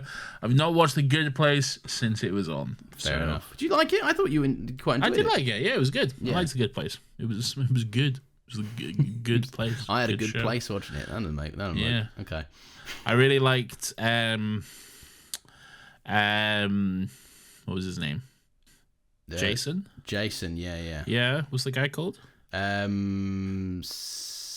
Something. Good job, Lawrence. Yeah, he's called something. And then he was in Star Wars. He played Darth Arms in Star Wars. Oh, he did play Darth Arms in Star Wars, and he was doing his flips, and I saw behind the scenes videos that looks very impressive. Yeah, it was good stuff. Of him doing Darth Arms. And Jamila Jamil, I believe. Jamila Jamil, yeah. Famous from T4. Yeah, Ted Danson of Cheers fame was there too. You know what T4 is. I don't know what I hate it when you do that. You know I don't. So just move on. I can always tell when you brush by stuff. I'm just like, I'm not even just brushing by. I was just like, Nathan's brought something up. I have nothing to contribute. We're moving on. I'm not supposed to get. It's weird if I stop and go, Nathan, please explain that to me every time. I like pointing out stuff you don't know. Fuck's sake. So yeah, right. No. Anyway, I don't like this. Yeah, Grant. Yes, the baby. There's Ted Danson, and then also there is There's everyone in that last season. There's everyone. No, the main character. Frozen. Yes, but what's her name? Kristen Bell. Kristen Bell, yes, who's also Lucy in Assassin's Creed. We brought it back. We brought it full circle. Oh my god, anyway, she's Lucy in Assassin's Creed. She is Lucy in Assassin's Creed, yes. She's like, don't fucking make me stab myself or something, please. Desmond? No, Desmond stabs her. Oh, that's rude of him. Why does he do that? He's possessed by Juno or I don't know. Minerva. The Sabrina Carpenter song, Juno. Yeah, he's possessed by this. Desmond says one of me is cute, but 2 though. Have you ever tried this one? And then stabs her. Sean's just going, oh, blimey, I wouldn't have done that. Okay. Have you ever tried this one? And then it does all the fade out with the crystals and the walls and the shit closing. Requiescat pace, bastardo. Requiescat pace. Oh, that's good stuff. I've never tried this one. But yeah, so... Yeah, right, Grant, he left the baby. I take the point, right, that he can get there as quicker than, like, most people leaving their room and stuff. He's faster than a speeding bullet. Yeah, but it's the principle. You don't leave a baby. Nah, you can leave a baby. You shouldn't leave a baby. You could do. Where's your baby? Where's your baby? Upstairs with my wife.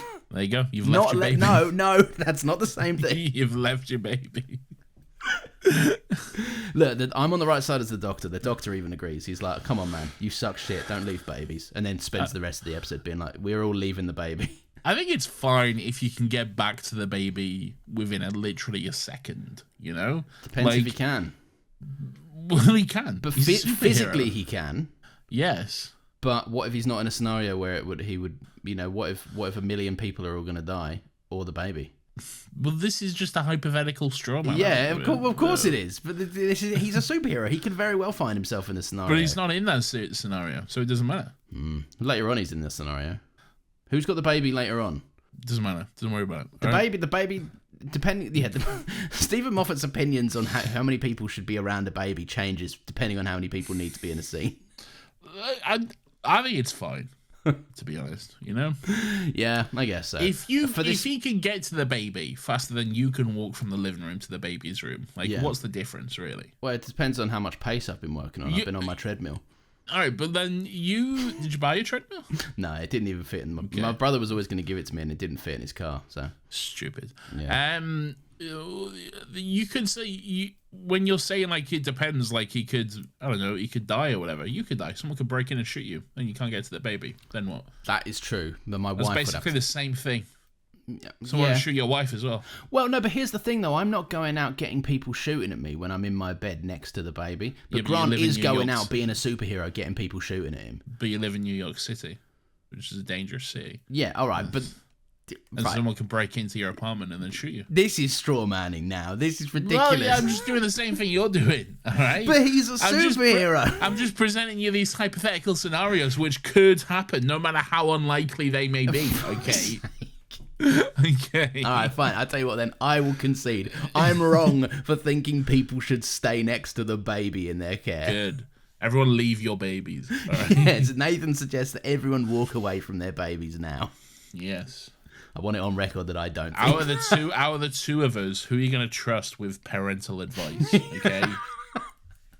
It should always be me. Okay.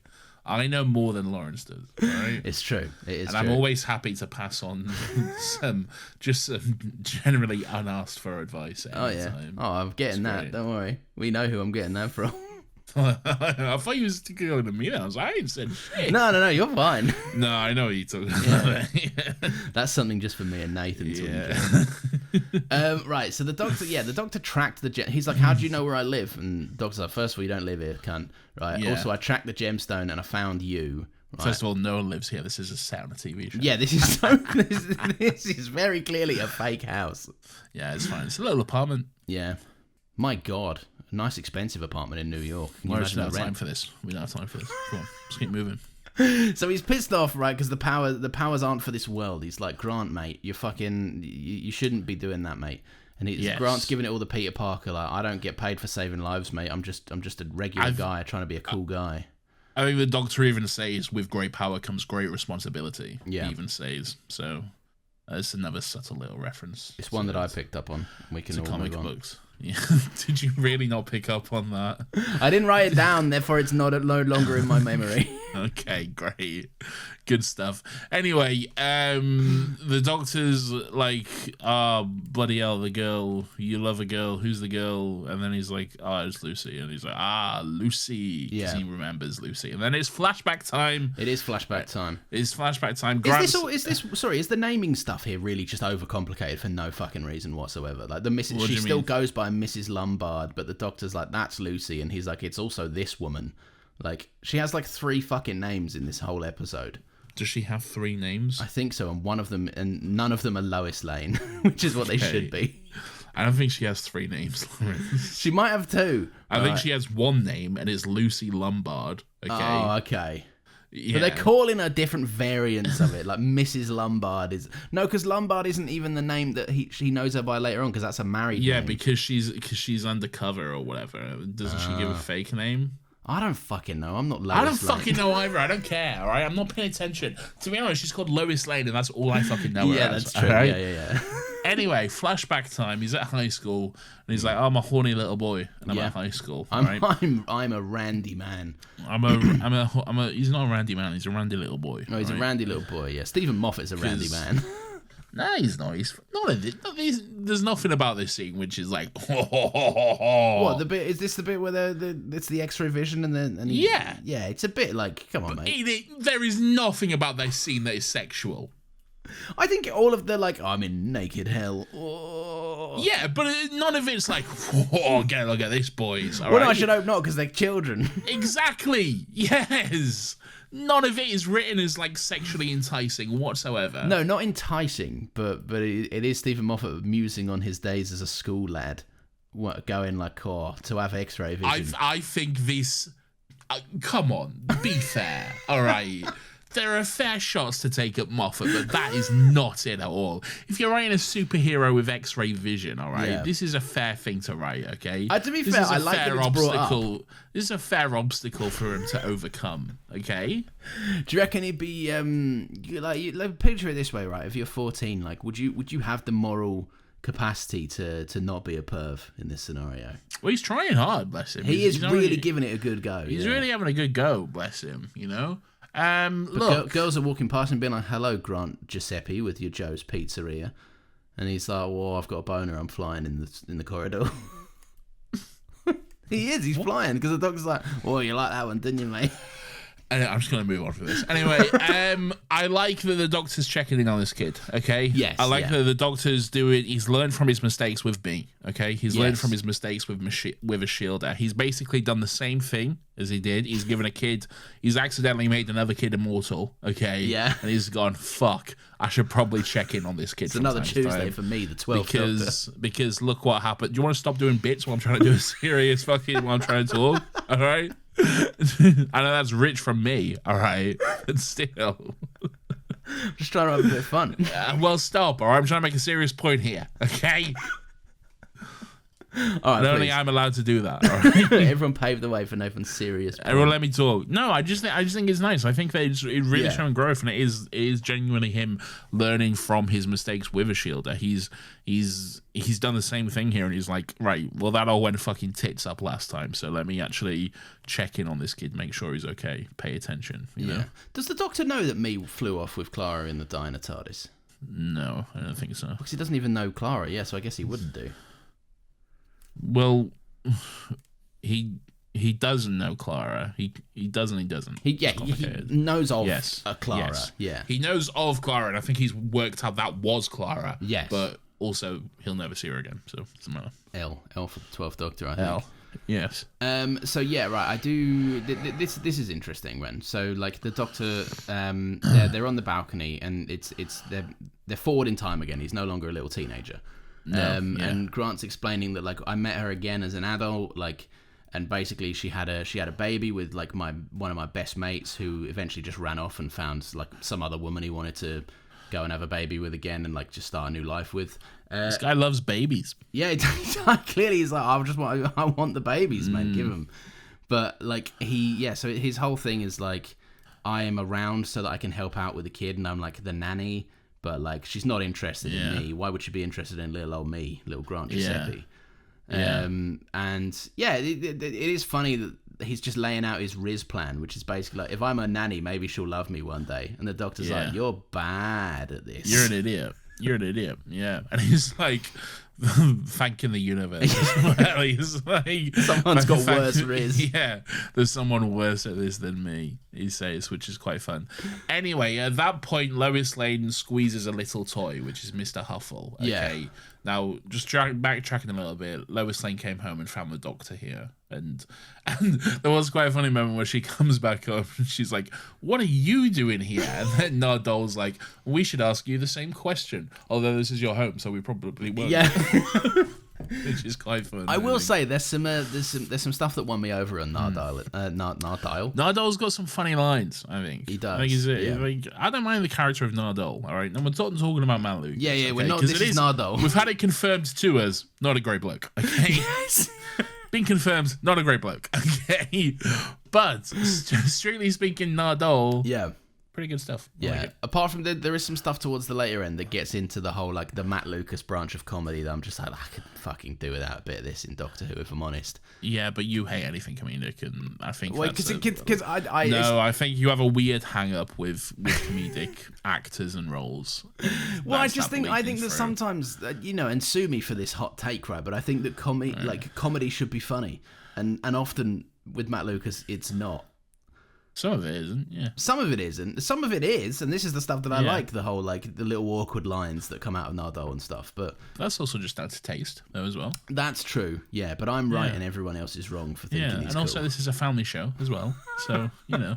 Yeah, fuck them kids, man. It's for me, 28-year-old Lawrence. Fuck them kids, new dad Lawrence just said. My kid's going to be watching animated Doctor Who or something going on. I don't know what they're cooking over at CBeebies.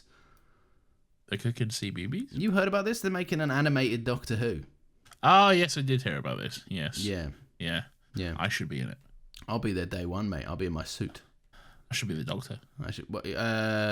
Which Doctor or your own Doctor? The Doctor. Or you gonna the original, you might say. You might say. Right, what's going on? Oh, God, mate, we need to cruise through some of this. Oh, also, here's another ad. Oh, well, 20 minutes ago there was one. Yeah, we did that 20 minutes ago. Everyone pretend. Yeah. Great.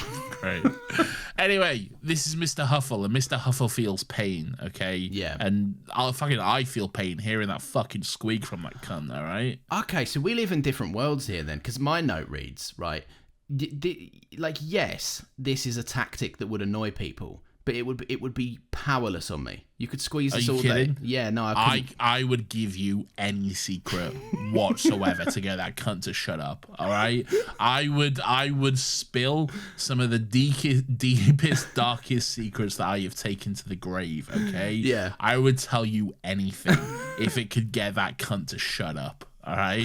I just think I can outlast the dog toy, man. I'm not succumbing to this. Squeezing a dog toy, I'm gonna be like, great, I've still got my secrets, and you've made a noise. I don't care. Not me. Infuriating. Drives me up the fucking wall. I can't stand it. I've gotten good practice because we've recently added a little mobile to my son's little You know the little dangly things. They're like the little. See, things I think this is why I'd be a bad parent, because I'm like, yeah, you can have toys. None of them can make any noise whatsoever. Well, they're pointless then, because that's all they care about. I don't care, all right?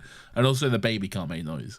Yeah, Goo right? Shut the fuck up, says Nathan. Yes. All right. No noise from the baby. You learn to tune out the crying, like, because sometimes you are just quite. Let's say they need a nappy change, right? I can only go as quick as I can go at 3 a.m, and they're crying the whole way through, and it's not going to be resolved. The crying will not get resolved until I'm finished doing a nappy change. So I'm just like, do you know what? I don't care. Wake up, neighbours. This is what's going on. Confirmed. Lawrence ignores his crying son. No, I can. You know, just waiting for me to finish talking. I can see it in your fucking eyes. What? Stupid fucking nonsense. Right. Anyway, we need to get through nonsense. Some of this. Good Sabrina Carpenter reference. Much like Juno. All right. I too need the Charles Dickens. Okay. So. Look, so Mr. Huffle feels pain, all right? And then, so Lois Lane is talking to the doctor, and she's like, hey, cunt, look, what do you know? What's going on? What is all of this? Where did you come from, Cotton Eye Joe? She says. Where did you come from? Where did you go? Where did you come from, Cotton Eye Joe? A song about a sexually transmitted disease. Yeah. A bit of an STD right there. Yeah. Where did you come from? Where did you go? Where did you come from, Cotton Eye Joe? You ever had one? Lawrence, let's move on. You ever had one? Nathan, let's move on. Okay. Just two men moving. We're just gonna move on to the next thing. Anyway, so you ever tried this one? Stop it. So Lois Lane is like, look, you belong to some kind of agency. I don't really care which one or whatever. But what's going on here? What's with all these brains and all this stuff? Yeah. And the doctors like, they want to colonize the Earth. They're going to take over political figures, and then they're all just going to be like, we're the alien boys now. I don't know what they're going to do when they colonize the Earth, but that's it. Well, we'll get to that bit. We don't need to worry about that for now. Yeah. It's fine. Step one, let's just colonize first, and then we'll figure out what we want to do with this. We'll cross that bridge when we get to it. You know? We want to keep these governments in place. What do we want to do here? Yeah. Who cares? Blah blah blah. This is a bit of nothing. Well, Lois Lane figures out that the doctor knows who. She's like, I know who. You know who Ghost is. You know who Ghost is. Yes. Yeah, it's such a stupid fucking name, Ghost. They see him on TV. Do they see him on TV? Yeah. Oh yeah. He's like, He's on TV, I'm on like, TV. saving. Only you can prevent forest fires. He says, like Smokey the Bear or some shit. I like this. I thought this is fun. I guess if you're not down on the delivery, it's not as funny. But I quite enjoyed the way he just turns the camera and goes, only you. Yeah, I don't know. I'm not with it, man. I'm not with it. I tell you what, though, I do like, there's a fun little detail where on the TV you hear his baby monitor go and the cry, and you also hear the same sound in the room next door to them. I'm like, that's a good little bit of sound design, good bit of fun. But again, no one notices, because why would you notice it? Yeah, pretty good baby monitor, I will say. Yeah, it's a good... You got a baby monitor? No, my kid's not old enough for a baby monitor yet, because we can't, he's not old enough to be left in rooms by himself, which is why you'd have a baby monitor. Get baby on a day one. No, you very much shouldn't. Nathan, don't have kids. Why? Or if you do, there's lots of reading for you to do. I would be terrified if you had kids. What? I would be a good dad. You're like, leave them in whatever room day one. Yeah, but I got superpowers. Oh, in this scenario, if you've got superpowers, that's fair. Yeah. So would your superpowers just be like to like tune out your... Oh, but imagine if you had super hearing and your baby's crying. That's like a double whammy of you getting fucked there, yeah. That's crazy, yeah. Yeah. All right, I don't want superpowers or the kid. So. Just continue to be regular Nathan. Yeah. So yeah, fucking Grant's he comes back. He's got the. I will say this is funny because he keeps darting back and forth. Sometimes he's wet and shit, and it's fun. He comes back, and then the news is just immediately like, "Oh, there's still some children trapped on the big wheel or whatever." Big wheel is actually a reference to the Spider-Man character, the big. I don't. Yes. So that's good. That's good. There I was thinking it was a reference to when the Green Goblin got those kids in a Ferris wheel or something and was like, you got to choose. And Spider-Man was like, I really don't. You've picked too high of a location. Choose the woman you love or suffer the children. Hey, you mess with Spider-Man. You mess with one of us. You mess with all of us. You mess with the bull, you get the horns, baby. Hey, we're New York City, baby. Anyway, oh no, Joe's Pizza's here. Joe's Pizza. Hey, you stole that guy's pizza, and now I'm here to fight you because we're New York or whatever. We're New York. I got a pipe and a pole. Hey. Anyway, blah blah blah, blah blah blah. Very much. Fun comic-y sequence where they're on a phone call. Oh. Actually fun comic-y sequence because they're like, hey, what if this was briefly directed like Ang Lee's 2003 The Hulk? Brief Ang Lee Hulk mention, Nathan. Brief Ang Lee Hulk mention in the chat. I will say, I think this is really fun because it gets more and more absurd as it goes, to the point where when the baby cries, they introduce a panel for the baby as well.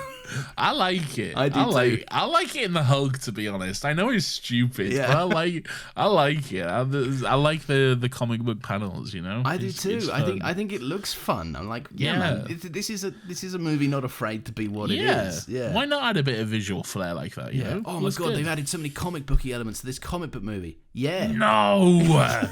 This is exactly what I didn't want. Nathan, no one's ready for the Batman and Robin conversation that I could have with people. What's the Batman and Robin conversation? It's a good movie, and I like it. Oh, it's a good movie, man. I don't know. Nice of you to drop by. I don't know if I can support you on that one, brother. What is it with me and bad comic book movies? I also like X-Men, the one where they cross the road, and everyone hated that. You do like that one. You do like that one. Yeah. I know. X-Men, the one where they cross the road.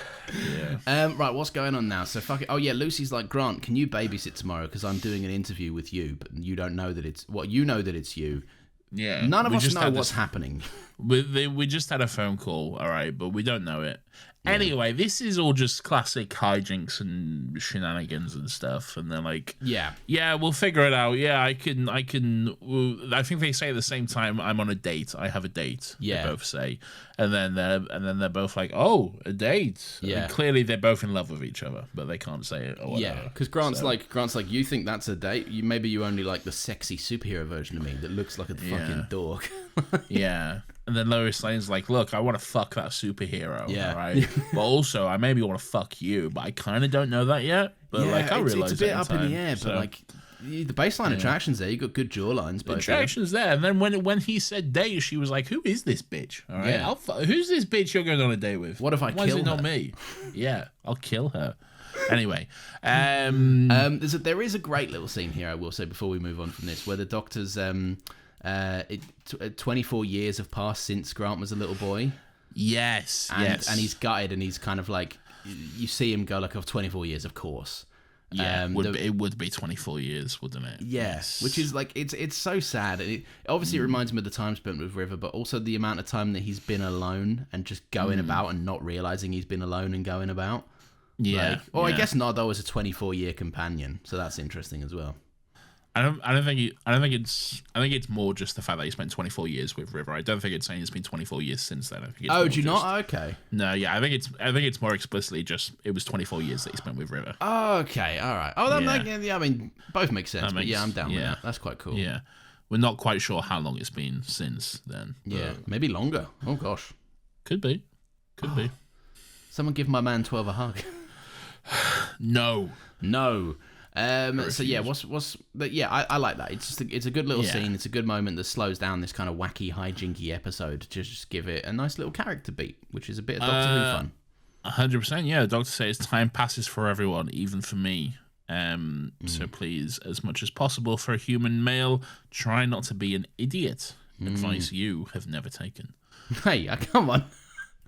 I take it every day when I don't leave my child alone in a bedroom by themselves. Yes. Anyway, then there's more brain shit going on. Yeah, more brains. There's two brains being little creeps.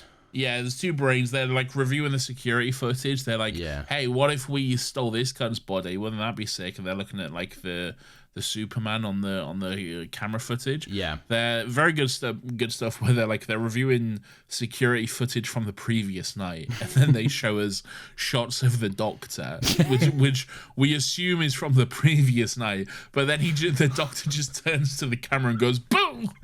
It's really good, man. I like this, and my note exactly reads, God, I love Capaldi. He's having so much fucking fun. Like, he's great. It's a great performance from him, and it's also really, really fun. And it's just, just a little subversion. And also, it's unclear. Was this back in time, and did the Doctor go back and like actually do this the night before? Maybe. Or is he just like, has he fucked the cameras? It's just a fun little, I don't know how he did this. It's cool. You don't need to care about it. For some reason, the word war in the script is censored. War? Yeah, it's like W*R. So wait, so is this are these scripts? Are they official scripts, or are that your racist mate that you devise more up? It's not my racist mate. Okay, there's just I found someone else just transcribed them. Okay. What was that about the racist one? What happened? It was like just like out of the blue, it described someone's race explicitly, didn't it? I can't remember what it was, but yeah, it just did. Out of nowhere, it was like the Doctor gave this bleep, bleep, bleep, bleep, bleep person this.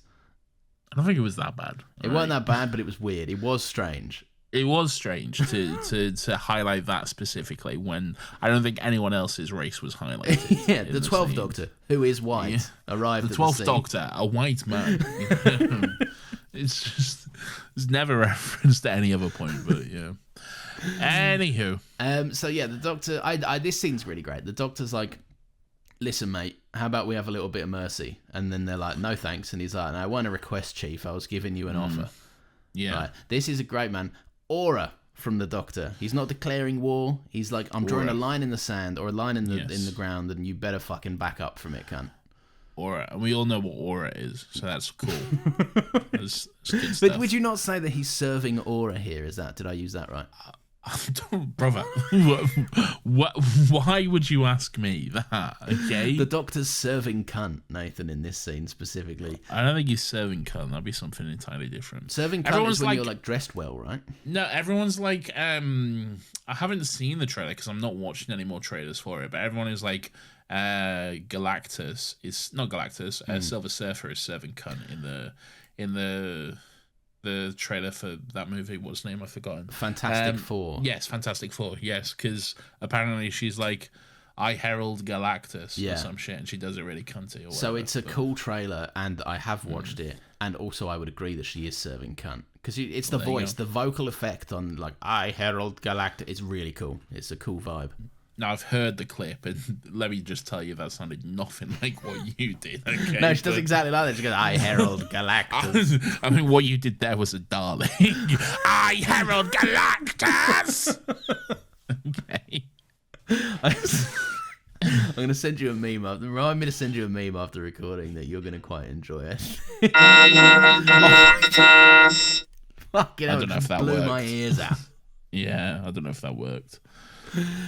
What's going on next? Right, the fucking the doctor's like, I've got a burger or something. Ooh, a burger. What if I did the rest of the episode like this? I might get too turned on, Nathan. It's such a dulcet, low, sexy tone. Sexy. Yeah. What should I say Do in my the- sexy voice? Do the song that goes dum? Oh yeah, Oh, yeah. yeah, man. I've got a rock on just hearing it. Have you ever tried this one? Good stuff. Good stuff indeed. Right. So what? Yeah, the doctor's like, listen, I've got. He's I've got a burger or whatever. Yeah, he's got a burger. He throws a burger at them or some shit. Yeah, and they're like, what's this? And his doctor's like, burger. It's unrelated. Burger. Don't worry about it. Anyway. Don't invade because I'll beat you up. Yeah, he's got a burger. All right. Then he's back in the TARDIS. Nardole picked him up. Yeah. And Nardole's in some robes or whatever because he went to Constantinople or something. Yeah. Good on you, Nardole. Yeah, it's pretty cool. Pretty funny. He's like, oh yeah, I'm here. I'm Nardole. And really good impression right there. no, I do like the scene where he's like, the doctor, like he says something snarky or something, and the doctor's like, oh good, that's why I saved you from that fucking robot or whatever. And he's like, yeah, because you're lonely, you big bitch, but you don't want to talk about it because you're a big bitch. Yeah, so he reassembled him from Hydroflax. I think Nardole actually says, you cut me out of Hydroflax because you were worried you'd be lonely, and we both know why, don't we? But oh, look at you, avoiding the subject. Poor fucking, what, the other guy, River Song's lover. Did he not get cut out of Hydroflax? Ramon. Yeah. Unknown at this point. Unknown Ramon. Unknown Ramon. We have no knowledge as to Ramon's status. Won't we ever get an update on unknown Ramon? Who knows? So Grant is seeing Lucy off for a date, Nathan. Oh, sorry, Superman is seeing off Lois Lane for a date. Lane, yes. And she's like, this is strictly business. I'm not going to wear my sexy little red number. Right. Also, Lois Lane interviewing Superman. Yeah. That's like the trope of tropes. It's literally in the trailer for the Superman movie coming out like next week. And it's in multiple Superman movies and TV shows and everything. It's like it's one of the big iconic things of the thing. So. Yeah, and also like, by the way, she's not prepared. When she gets there, it's just flat out not an interview. It's just like, let's just chat, and also might have a meltdown a little bit. Yeah, she might have a meltdown. Yeah, over nothing. Anyway.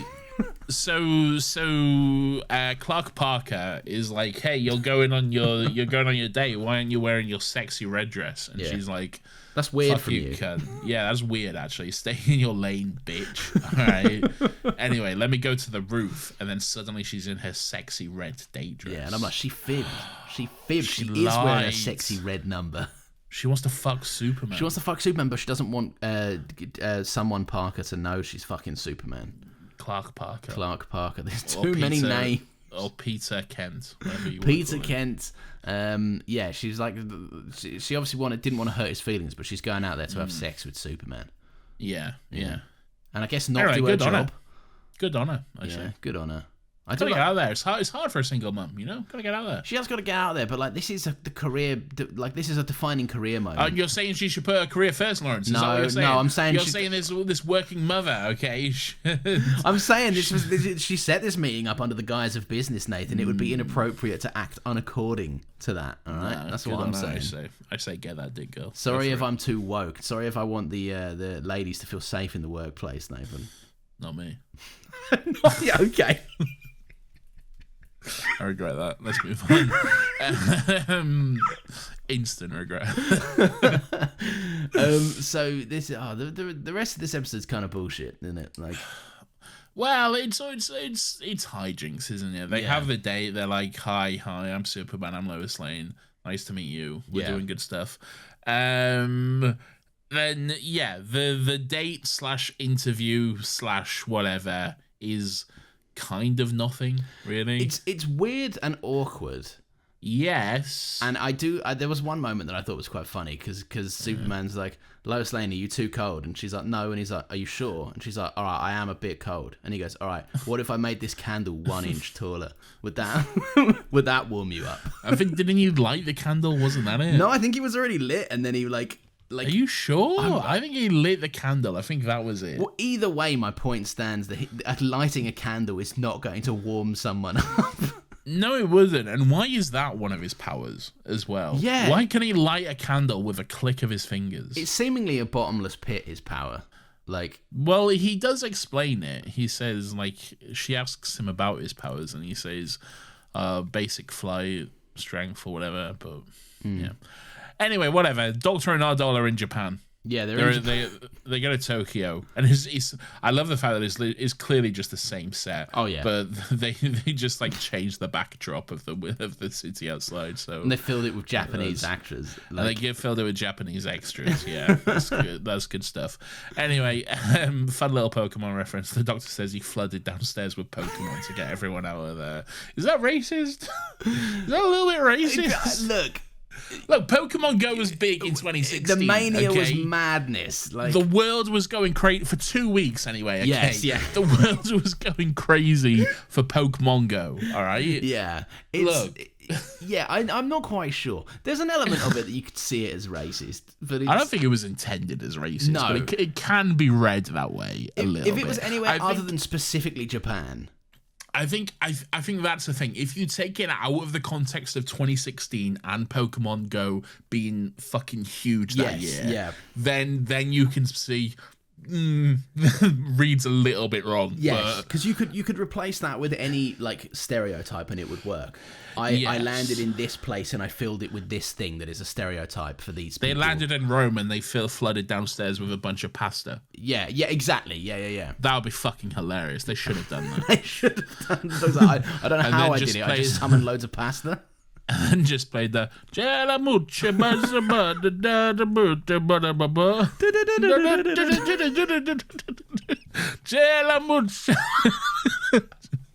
It's okay to be racist towards Italians. Just remember. It's not going to be okay when she hears it. Oh, your wife. And your son. Yeah, sort of. Your son has a good Italian name, Nathan Jr. Yeah, Nathan Jr. Nathan Jr. It does actually have somewhat of an Italian name when you think about it. No, but I wasn't going to say it. No, I appreciate that. Yeah. Anyway, so fucking right. So he lights the candle or makes it bigger or something, right? And then she's like, "Do you ever go perving?" And he's like, "All the time." Yeah, there was a weird bit where like he was talking about like fucking X-ray vision. Adolescence was tough or whatever. Yeah. And she's like, how tough? And he was like, I'll let you know when it finishes. Kind of implying he's still going through puberty. Yeah. And then I'm like, that's weird. You're just implying you're still a little boy. It's that, for me, it was more the implication of like I'll let you know when the temptation stops. Basically, like he's going around perving, essentially. I fully read it as... There you can attribute some Moffat randomness. Yes, right? Yeah. A bit of right. writing with one hand, Steve, that we know and love. Well, I don't know. If that's writing with one hand, then that's some weird fucking shit that you're into. He's horny though. He's a perpetually horny writer. What's your weirdest kink, Lawrence? Mine? A question I think I've asked you before in this podcast. Yeah, and I think I've done what I would do now. Is going to go nope, move on. You know, you're afraid to say it. What's yours? It's not that I'm not afraid to. It's not that I'm afraid to say it. I just don't necessarily think I have anything to. Oh, you're quite vanilla, aren't you? Well, firstly, aren't you implies that you would know firsthand, which you don't. I kind of do. Do you? No, I don't really. I was gonna say, tell me how you would kind of know that. Well, that's kind of like. As close as we are, we don't really talk about that stuff. Really. No, it's not for us, really. Not for discussing like that. Anyway, this is the thing. People often assume guys are like men are like, oh yeah. But we're like, can't think of anything worse. Every really, now and again, I'll make a little crude joke, and Nathan will be like, "Enough of that." You No, I'm not. Careful, I'm not gonna get into that. Yeah, I'm not. I'm not going to get into that. I know what you're going to say, but careful. No, I don't think you did. Oh, really? Okay. Yeah, I was gonna. I can bleep stuff. I want to hear it now. I was gonna say, like, occasionally you'll ask about. Definitely getting cut. Your son is called, and you live at. Whatever. All of that was wrong, apart from the name. Well, whatever. You have to cut all that out. All right. It's gone. Don't worry. It's gone. Good. All right. We discussed some things. We've decided, for the benefit of everyone, that they're all going to get cut. Lawrence loves big booty bitches. I was gonna say. I don't know. I was going to do the joke that I did the other week about the piss kink because it's objectively the funniest kink you can have, okay? Of course it is. That's why it's my go-to as like a joke kink, all right? But then I did that about myself the other week, so then I don't want to attribute that to you as well. And You've got to be consistent with the bits, man. Exactly. Yeah. You can't get these bits confused. So comedy's tough, man. No one struggles more than me. Yeah, is what I'm saying, all right? No one has it more difficult than me. If you want to attribute a kink bit to me, do you want to carve a path for that now going forward? What would you like? What would be a funny kink? All right, so I've got piss kink. I think feet are inherently funny. Oh, feet are funny. Yeah, because I don't know what it is. There's something about and this is no offense if you're well, kind of. But like if you're listening to this and you're like, I love feet, right? I view you as lesser of a person, right? I think it's objectively weird that you're like, well, feet. I better hide these albums of feet. Nathan's feet erotica. So it's you. No. You like piss and feet. I'm just attributing all the funny kinks to myself. Right? I'll be left with the cool normal ones. Like, I don't know. What's a cool normal kink, Lawrence? Go on, tell us all. What's a cool normal kink? I don't know. Something like what's Rihanna kind about saying? Whips and chains excite me. Oh, S&M. Yeah, that's what she says. Because I may be bad, but I'm perfectly good at it. I feel like that's the level Sex of like in the air. You know, I love the smell of it. Yeah. Sticks and stones may break my bones, but chains and whips excite me. So is Rihanna on like fucking commercial airlines just stinking up a pissy fuckfest in the toilet? What? And she loves the smell of it. What's that got to do with commercial airlines? She's sex in the air. She loves the smell of it up there. I don't think she means in the air as in the actual in an airplane. Oh, well, wait. Sex in the air around us. Oh, I've never thought about it like that. You fucking idiot. Sex in this commercial airline where Rihanna's getting fucking railed. There's a smell of sex in the air. I see. That makes a lot of sense, actually. You fucking idiot. Oh, so she's going out walking the dog and being like, sex in the air. I love the smell of this. People dogging outside her house or something. How often do you smell it? I think she's talking about more when she's engaging in the act of sex. Oh, okay? It's in the air. Yeah, she's in a plane. Oh, I can't believe I'm having to explain this to you. Maybe she's in a sex swing. Anyway, the point is, Lawrence, you love feet, all right?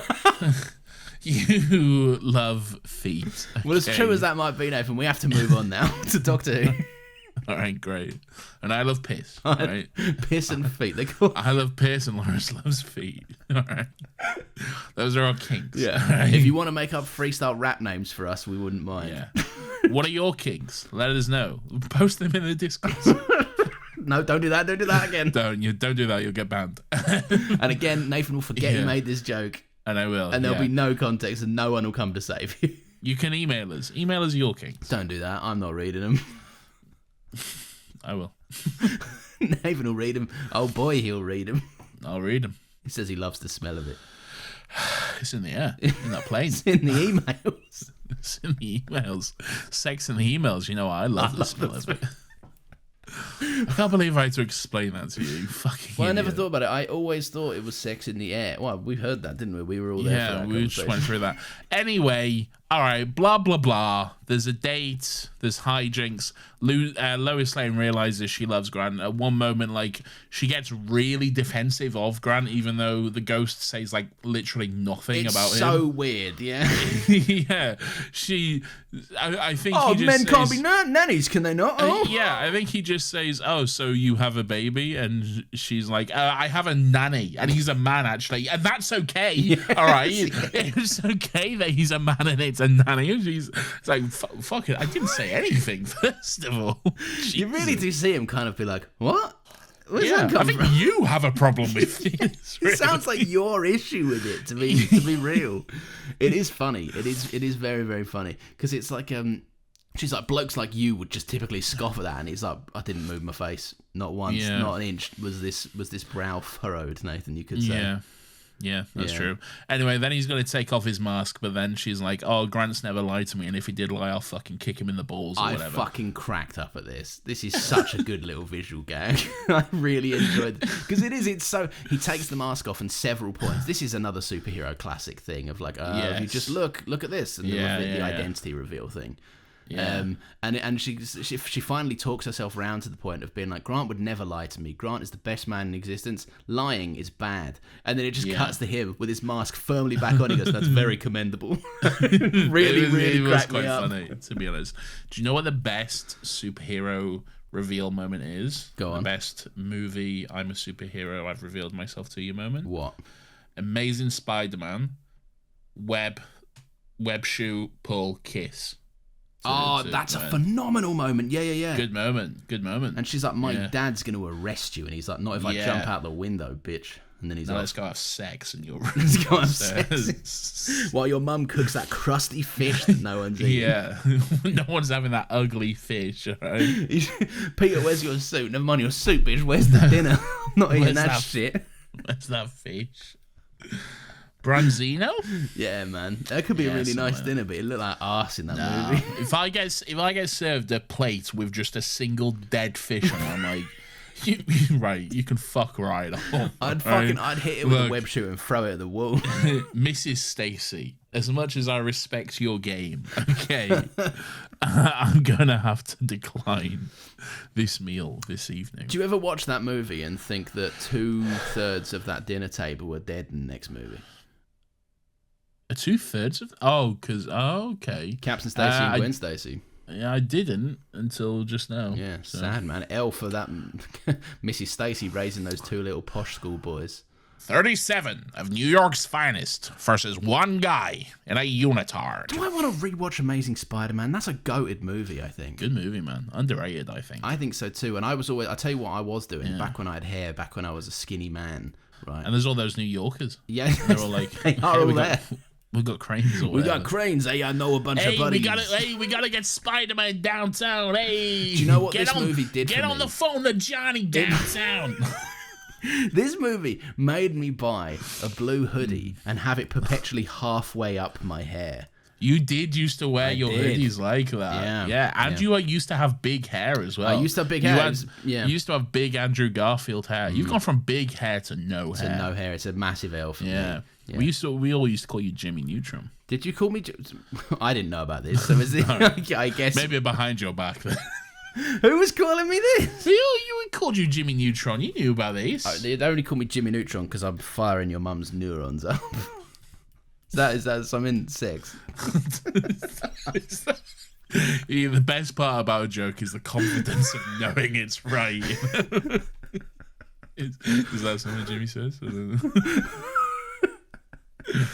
Anyway, good on you. And good on Jimmy Neutron. God, we need to get through this episode. What is it lately? What are we on, man? We're fucking... Well, the episode's been an hour long recently, to be fair. Yes. And we've...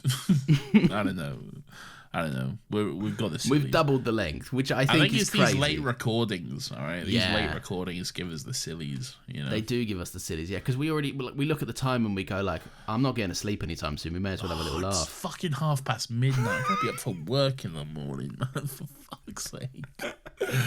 All right. So right, let's get through some of this, right? So the brain cunts come in, right? Yeah. They're gonna basically the Doctor and Nardole stumble into a room. Bottom line is, right, New York's gonna get nuked to fuck. Oh yeah, the Doctor and Nardole, they go to the spaceship. Yeah, we're on their spaceship. There's a big spaceship above Earth, and their plan is basically they have a little Zoom call with the main guy, the German guy. Yeah. And they're basically hello, Herr Doctor. Oh, Herr Doctor, how good. And he's stroking a big white cat as well. He's not. Yeah, he's Dr. Evil or whatever.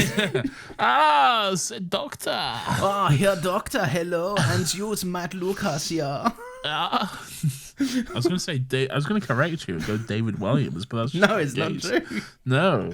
Anyway. We are going to replace the world's politicians. Oh! Anyway, yes, the plan is they're going to crash the ship into New York, which will blow up New York, Hey, apart from their building. Yes, we get it, all right. You mess with one of us, you mess with all of us. Imagine construction guys against a nuclear bomb. Hey, I got a pipe. I got a pipe and I go and know a guy that owns a crane. Johnny, line up your crane. Lauren, shut the fuck up, all right? Look, they're gonna blow up New York, but their building will be fine for some reason. Well, because it can survive 4 times a nuclear blast, which I'm sure is cool and normal. Don't worry about it; it's fine. All right, absurd. It's the one building in New York which will be fine, and so then that will make all the rich cunts be like, "Oh shit, we better get to those buildings all around the world." Yeah. And then the brains will be like, "I'm gonna get you," and then they can take over all the rich cunts, basically. That is quite harrowing. I want to see that episode of Doctor Who. Well, you're watching it. It's this one. No, to be honest, mate, not a bad plan, actually. Yeah, that's very fair. Yeah. Genuinely, quite a good plan, straightforward, makes sense. I think the Doctor even goes, it's quite a good plan. Yeah, bring them to you, man. Fucking going all around the world for no reason. Nonsense. Yeah. Not bad. Anyway, so the Doctor's like, all right, sick. Why don't I fly this ship into New York then? Yeah, why don't I just take what you're doing? Why don't I just fuck your plan by effectively doing it when you're not expecting it? Yeah, I'll do it now, which is too early. Yeah. And then he does that. And also Lex Luthor, he's crashed the date and he's like, we're gonna get you. We're gonna steal your brain or whatever. By the way, well done on your super hearing, Ghost. Yeah, right? Nice one, brother. Well, he's too busy. He's too busy being a super perf with his X-rays. Yeah. He's like, cool, that little red number. Don't mind if I do. Anyway, so this is all going on, and then the Doctor's like, "Hey, stop this spaceship," and then he does, and that's pretty much the end of the episode. Yeah, fucking hell. So yeah, right. So fuck. Where'd you go from that? I don't even know where you ended up. Yeah, all right. Fun highlights, and we can cruise through some of this. Let's just do some highlights. Yeah, because whatever. We should do this right from now on. What we're gonna do, Nathan and I are making a vow that unless it's a serious big episode we want to talk about, if we get past the 1 hour 45 mark, we're going into highlights territory. Yeah, you've seen the episode. It's fine. Yeah, you get it. What fun highlights are they? All right, so Grant stops the plane. He reveals his identity. Yes. Pretty fun. Yes. Fucking Nardole gets trapped Voyage of the Damned style with a robot arm through the fucking closing door. Yeah, didn't really care about that. Yeah, to be honest. This is the part. This is the Matt Lucas stuff that annoys me because the thing's crashing and Nardole's going whoa the entire time. I'm like, shut the fuck up, man. It's so annoying. Oh, you might not like next season. Oh, God. I don't know what it is. Something about side characters flailing pisses me off. I hate flailing nonsense, man. It's like, even now, right, like they'll be like, if this is ridiculous, right, and definitely ADHD, but like, I will hear a noise happen, right, like, for example, a car alarm could go off outside. The second that I've done... No, don't do it. Right? The second that I've ascertained that that's a car alarm and I know that someone needs to go out and turn their car off, right? Yeah. I'm just sat there going, someone needs to do that immediately. Why has that not been dealt with? It seems like an extremely easy fix. Why has it not been handled? They might not be there. They might be in bed. They might be... Wake up. Your car's fucked. Fix it, man. You bought the car. Fix the car. Right. I don't. Anyway, Matt Lucas annoys me a little bit. I like Nardole, but I don't like flailing nonsense business. All right, good stuff. Thank you. Next season will be fun. What's the next highlight? I don't really know. Oh, there's an amazing moment where the guy goes, "You think this is over, Doctor?" And he goes, "Yes," and just shoots his hand. Oh, that is a great moment. Like the Doctor, not a care in the world, just goes, "Yeah," just fucking sonics it. And he's like, "Units on the way, suck shit. I don't give a fuck. Goodbye." Yeah, that is a great moment. There's like a little. They've hijacked unit because one of the brains takes over a unit soldier. Never brought up again. So I thought that this might have been, I've only ever seen Flux once, but I remember in Flux there is some aspect of like, I've been in unit this whole time. No, that's a whole different thing. No, God, well, why use something that's already there? It's an entirely different thing. Yeah, never brought up again, so don't worry about it. It might be. I don't know. I might have got that wrong, but as far as I'm aware, not brought up again. Fair enough. Grant gives up the ghost stuff. He's like, does he? Yeah, he's like, I'm not doing that anymore because I've done. It served its purpose. I've found a missus. Now I'm done. Fuck them. That seems Fuck stupid. them people. Yeah, that seems stupid. Really. Does he give it up? Yeah, I think he gives it up. Yeah, he does say something to the effect of like, I'm not doing it because the doctor's like, thanks for looking out for people while I was away, and now I'm back. Oh yeah, but the doctor's back now. Yeah. But you're not around all the time. The doctor. Yeah, he's never out. Just the various New York superhero, the Doctor. I don't know. All right, fair enough. Well, there we go. Dr. Mysterio, blah blah blah. Nice bit about River Song at the end, where Lois Lane gives him the old squeezy Mr. Huffles again thing, and Nard, he doesn't talk about it, but Nardole tells them her name was River Song. They were together for a while and they were very happy, and she died a long time ago in the library. I quite like it cutting into 12 in the TARDIS as well, and he kind of does look a bit dishevelled and a bit downtrodden. Yes, he's got his shirt unbuttoned. Yeah, he's got his collar open, which is a look we don't often see of this Doctor. And then I love the ending moment. You actually saw me watching it, and I cheered where Lois Lane Lucy says, "He never explains who exactly is he." Doctor Who. I was like, yes! That's great stuff. But then Grant says, Dr. Mysterio. Dr. Mysterio. Yeah, he ruins it. And then I really do love that the final shot of this episode is the classic superhero flying over the city shot, but it's the TARDIS flying over the city. It's awesome, right? It looks really fucking cool. Yeah, it's really good. It's good. I think it's a good homage to superhero media and movies and stuff. And why not let Doctor Who have a go playing in that realm? So I think so. I think it's good. We've said it so many times. Big swings are fun and interesting. It's why Sleep No More 100%. sucks shit, because they took a big swing and it sucks in its arse. Yes, 100%. But this is cool and rad and cheesy and cliched. But like that's exactly what you want in a parody genre. Like, yes, makes sense. Like people don't watch those like it's like a good version of like scary movie or superhero movie. You know like the early 2000s were rife with that bullshit. Oh yeah, vampires suck kind of nonsense. Most of them are awful, horrendously racist, horrendously racist, and just borderline unwatchably bad. Yeah, like for the most part. Yeah. Anywho, Doctor Who. Nathan, I'll tell you something. Right, just before we move on, as we know that they always typically play the next time trailers, or in this case, a trailer for the next season. And what I definitively know, and it's exactly where I stopped, because I said it to you as well, because I asked you to stop when I was listening to you watch the last 5 minutes of this episode. I don't want spoilers for Series 10. I really want to go in completely blind, right? But I know that Bill serves chips. Her name is Bill, and she serves chips. And I want to know how crucial this is, right? Is this? It's quite crucial. Is it really? Okay. Well, it's somewhat crucial. Interesting. It's an element of the episode. Do you know what the next episode is called? It's called The Pilot, I think. It is called The Pilot. That's awesome. Yes. I think that stuff is kind of rad. Anyway. Yep. Weirdo of the Week.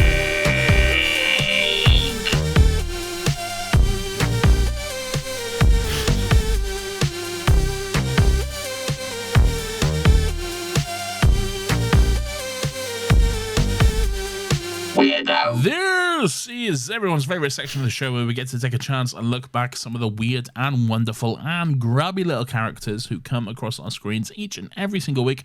Lawrence, who is your weirdo for this week?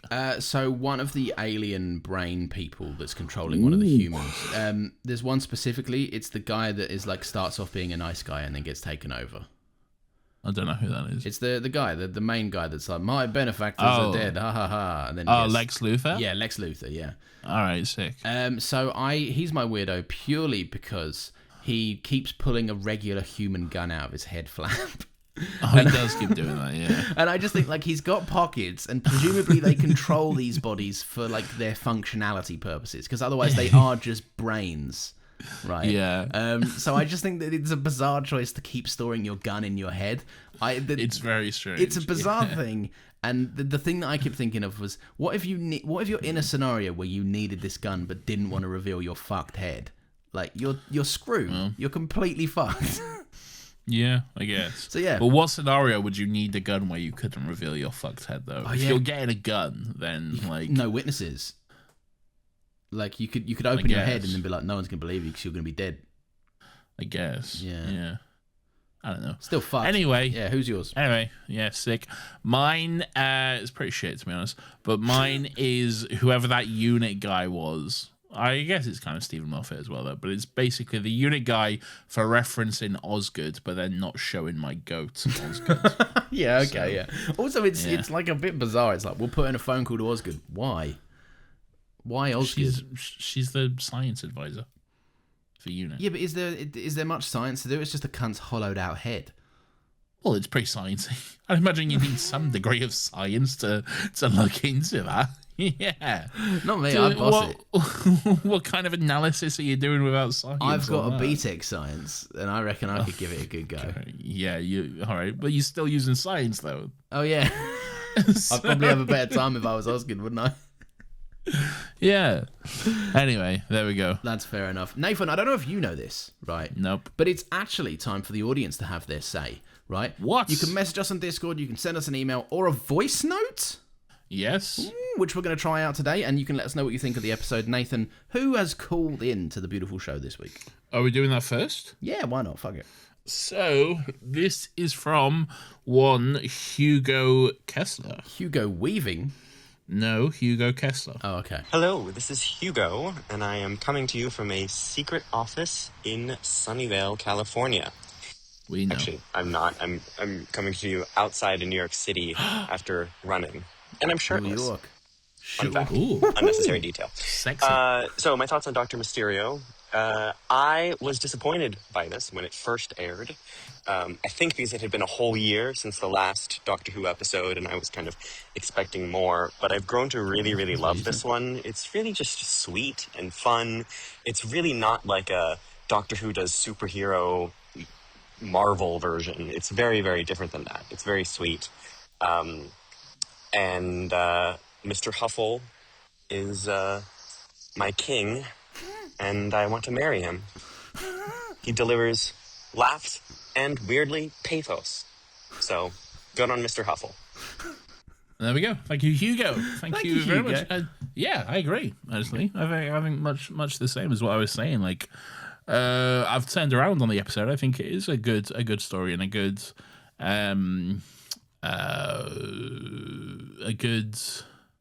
homage to that world. Yeah, like Hugo was saying, it's not a 1-to-1 for Marvel. They're not trying to do it. They're trying to lean into the more like Smallville fucking vibes rather than anything else. Like it's we're doing a hokey superhero TV show kind of thing.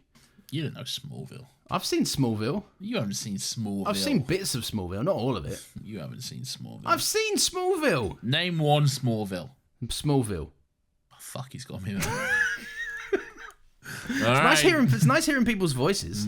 It is nice hearing voices. Let me hear your voice. Yeah, and it stops the pressure on us because neither of us are particularly good readers.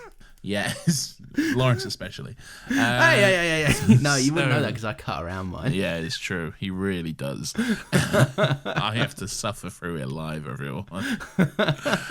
Anyone else voice noting? Yeah, no. We're just doing one.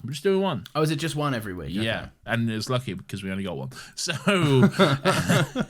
email us your voice notes. Still Got Legs podcast. Thoughts at anotherhappystudios.com. You got it. You can do it to the old one and we'll still get it because they forward through. But thoughts at anotherhappystudios.com. Boom. Lawrence, who's up next? Next up, Nathan, is Terry Wags, Nathan. I hope this isn't too late to add. On my first watch through Doctor Who years ago, these two Christmas specials, The Husbands of Riversong and The Return of Doctor Who Mysterio, finally sold me on Capaldi. I know they came after the profound and incredible Heaven Sent and Hellbent, but I was still being a bit of an ageist coming from Matt Smith. It's ironic considering my age, but whatever. The new characters in now Troddum. What's Troddum? Trodden? The The Return of Dr. Mysterio. There we go. Trodden. I like Trodden. I'm going to use Trodden. The new characters in Trodden were refreshing, and the story blended some wonderful homages to superheroes and creepy villains. The interactions were fast and fun, and it was simply enjoyable. A great palate cleaner. I too love the Mr. Huffle scene. The Doctor seems so caught off guard by the whole thing, it really adds to the humour. I'm an American, brackets wish I wasn't lately, with a thin ear to accents, so no shade there as far as I'm concerned. Overall, a fun romp. Thank you, Terry Wags. Thank you very much, Terry. Yeah, the accents are not great for the most part. They're quite noticeable. Noticeable. But Yes. I think the palate cleanser, that's a fucking really good point. Like, I just I think think so too, you yeah. need something a little bit... We're starting Series 10 now on a completely, blank slate, almost. Yes. Apart from Nardole, who I'll imagine will carry over. But yeah, well, Series 10 is one of those points that people say is often like a jumping on point for the show, right? Yes. The start of Series 10. But yeah. Yes. Thank you, Terry. Being an ageist against Matt Smith, that's interesting. Because I think there were quite a lot of people that were a bit like, not an old man doctor, weren't there? Oh, Lawrence, you really tested me here. I realized I haven't updated the Patreon spreadsheet, so I've been trying to do that in the background and get that sorted. Isn't it? How many are there? I know we'll get to that in a minute. We'll get to that in a minute. Yeah. But yes, whatever you said, yeah, sure. You agree? Yes, I agree, or I disagree, whatever. Would you like to read an email, or would you like me to read another convenient Discord thought? I love that. Garen says, I remember clowning on this hard back in 2016 before it dropped. What a fool I was. I actually think it's a bit of fun and super underrated. And following on from your conversation last week, I would drink a cup of piss for 12 months free Patreon. Right. And I still got legs mug to drink it out of. The ball is in your court, fellas. Wow. I don't know if legally we're allowed to allow that. I don't know. I don't know if we can. let us put our heads together and consult about this, because also we would need some proof, but I also don't think we'd be able to publish this proof to anyone. I don't think we need to publish it to anyone, really. No, but we would know. And every time if we could give you a Discord badge that says I drank my own piss, yeah, then I think we could organise a deal. Pierce, don't make that. You do not make that, okay? You do not. I don't want you to make that, okay? Nathan, read me an email if you would, please. Oh, good sir. fuck off, Lawrence. Right. Nathan, give us an email, please, if you will, good sir. This is from Jude Wilkinson, who says therapy. Hi, both. Just rewatched Human Nature and went back to listen to your ep about it. Certified banger, by the way, and the first to receive a 10 out of 10 on my rewatch spreadsheet. Ooh, share that spreadsheet. Let's have a look. Yeah, we want to see as you're going on. I love a spreadsheet. Emailing because you jest in the episode about Imagine Therapy, but it's just talking about Doctor Who. But in fact, that's exactly what I do. I'm currently having EMDR, and we are doing it all through Doctor Who as it's my happy place. We are using monsters and characters to symbolize different emotions and using the TARDIS to go into different memories. My two doctors are 12 and 13 as they symbolize both my serious, brackets 12, and fun, 13, sides. My therapist regularly gets me to just talk about Doctor Who whilst we tackle more challenging subjects to keep me in a good place. Anyway, just thought you'd find this interesting. Huge fan, Jude, kiss kiss, sent from my iPhone. That's massively very interesting. Fucking cool. Yeah, that is fucking awesome. I love that. So it's real therapy, but through the lens of Doctor Who, because that's No, it's pretend therapy, Lawrence. What? Of course, it's real therapy. No, but I mean in the sense of like it's a licensed therapist is doing this. That's pretty cool. Yeah, that's very cool. I like hearing that. That's sick. That brings a little a warm ray of sunshine to my dark and gloomy life, Nathan. Yes. Yeah. My life is already very sunshine and what glorious. doctor would be your personality? Probably 10 because I too am an insufferable cunt. What would mine be? Oh,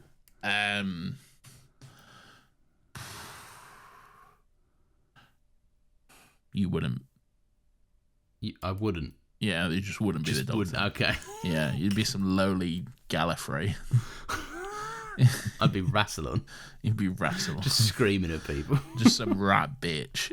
You'd be the paper mache man. I would be the paper mache man. You'd be a half a badge doctor. I'd wear with pride. Okay. Just hanging around scaffolding, hoping people might fall off it or something. To be the paper mache man, which maybe is the Doctor. I don't know. I don't know. We'll get there eventually, and we'll finally get there. put this to bed. Yeah. We will find out. Lawrence, what's next, or who's next? Nathan, what's next? And to round off the thoughts I'm reading out this week, something comes in from Hop Along. I did this wrong last time. Hop Along. Hop. Sick. I think that's right, but I think that's right. But I also seemingly remember the last time I read it out, someone was like, "Fuck you, you said that wrong" or whatever. Hop along, hope. Hop along, yeah, but then there's two e's, so it would be hop. Why Sorry, would there's two two E's? p's. So it's a confusing one. Anyway, Hop Along Hope says, unpopular opinion, brackets, maybe? 12's little everything end speech comes off a little clunky to me. He tries his best, but it could have been written better. Rest of the episode is just full of random stereotypical, brackets, hyper stereotypical, mind you, American accents and plots. Ooh. Don't like it. There you We've go. got a stinker alert from Hop Along Hope over there. There are some, the stereotypical accents are quite rough, I'll say. They're all quite just broad American. It's like when Doctor Strange does his American accent. And Hey there, I'm Doctor Strange. Hello, I am Doctor Strange. I sound super American right now. Where in America are you from? I'm from America. I'm from America. I'm from America. I'm from America. I'm Doctor Strange. Do you know America? I'm from America. You could not dial down Doctor Strange's accent if you fucking... Where would Spider-Man... I know Spider-Man's from, like, Queens, but does he sound like he's from Queens? Yeah, Tom Holland does a good Queen's accent. Does he? Okay. Yeah, he's got that. I'm walking here. Yeah, I'm walking here. You killed my aunt. What the fuck? Hey, most of the fucking Marvel actors are British, to be honest. They are, actually, yeah. It's a weird thing. We fucking love colonizing that country. Yeah, And we'll we've colonize your monopolised. franchises too. All right, we'll sneak in there. All your Spider-Men are British. Yeah, that is true. No, that's not true. Tobey Maguire's not British. All the good Spider-Men are British. Fuck, come on, man. And I'll say it again. All right, I'll say it. Nathan, are we reading out any more emails or are we done? Yeah, we got one more email. This is from Your mum, probably. It's from the Howler, who says, "Hello again, NNL. I knew emails would be thin this week. Oh, fucking all right, burn on you, burn on me, I guess. Steady on, cheers. With the return of Dr. Mysterio. So just answering your question, 11 is my favorite Doctor, though most of the time it is 11 and 12, both being on the top. How I rate it: 11 and 12, then 9, then 10, then 13, then 15, then 14. How would you guys rate the new Doctors? Oh, God, that would change every day. Also, did you know that every Doctor in New Who was regenerated into or from David Tennant, except 12? Fucking hell, that's bleak, isn't it? That's true as well. Fuck me. That's hilarious. Anyways, tell me your rankings or I'll come and turn up the heat in your homes. The Howler. P.S. I'm pretty sure I'm the last Patreon subscriber at this point. Let me tell you, if you kidnap me, I will kick and scream. So good luck with that. Well, yeah, we'll find out in a minute. We'll see where you land. Nathan, best to worst Doctors. Okay. Bottom of the barrel. Yeah, 10. by the way, once you've landed them, they can't move. All right. Are we just doing New Who? Yeah, New Who, yeah. New Who only. And okay. New Who and Paper Mache Man. All right. Okay. All right. So I'm going to go 10 at the bottom. Okay. Wow. All right. Then I'm going to go 13. Yeah. Then I'm going to go 9. Okay. Then I'm going to go 14. Controversial. Oh, controversial indeed. Oh, wait. It's pretty crazy. You've landed it. You've said it now. It's done. Oh, is it done? Can I not? Yeah, well, no, you can't. Once you've locked it in, you've fuck. locked it in. All right. Well, then I guess I got to go 15 after that. That's what it is. Then I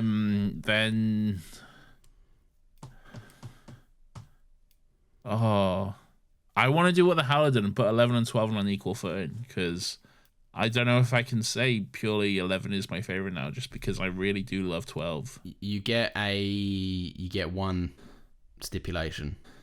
which is No, you can, as in you can choose the stipulation. You can choose one. all right. Addendum. 15. Yeah. The paper mache man. Okay. Okay, and then 11 and 12 on top. Okay. All right.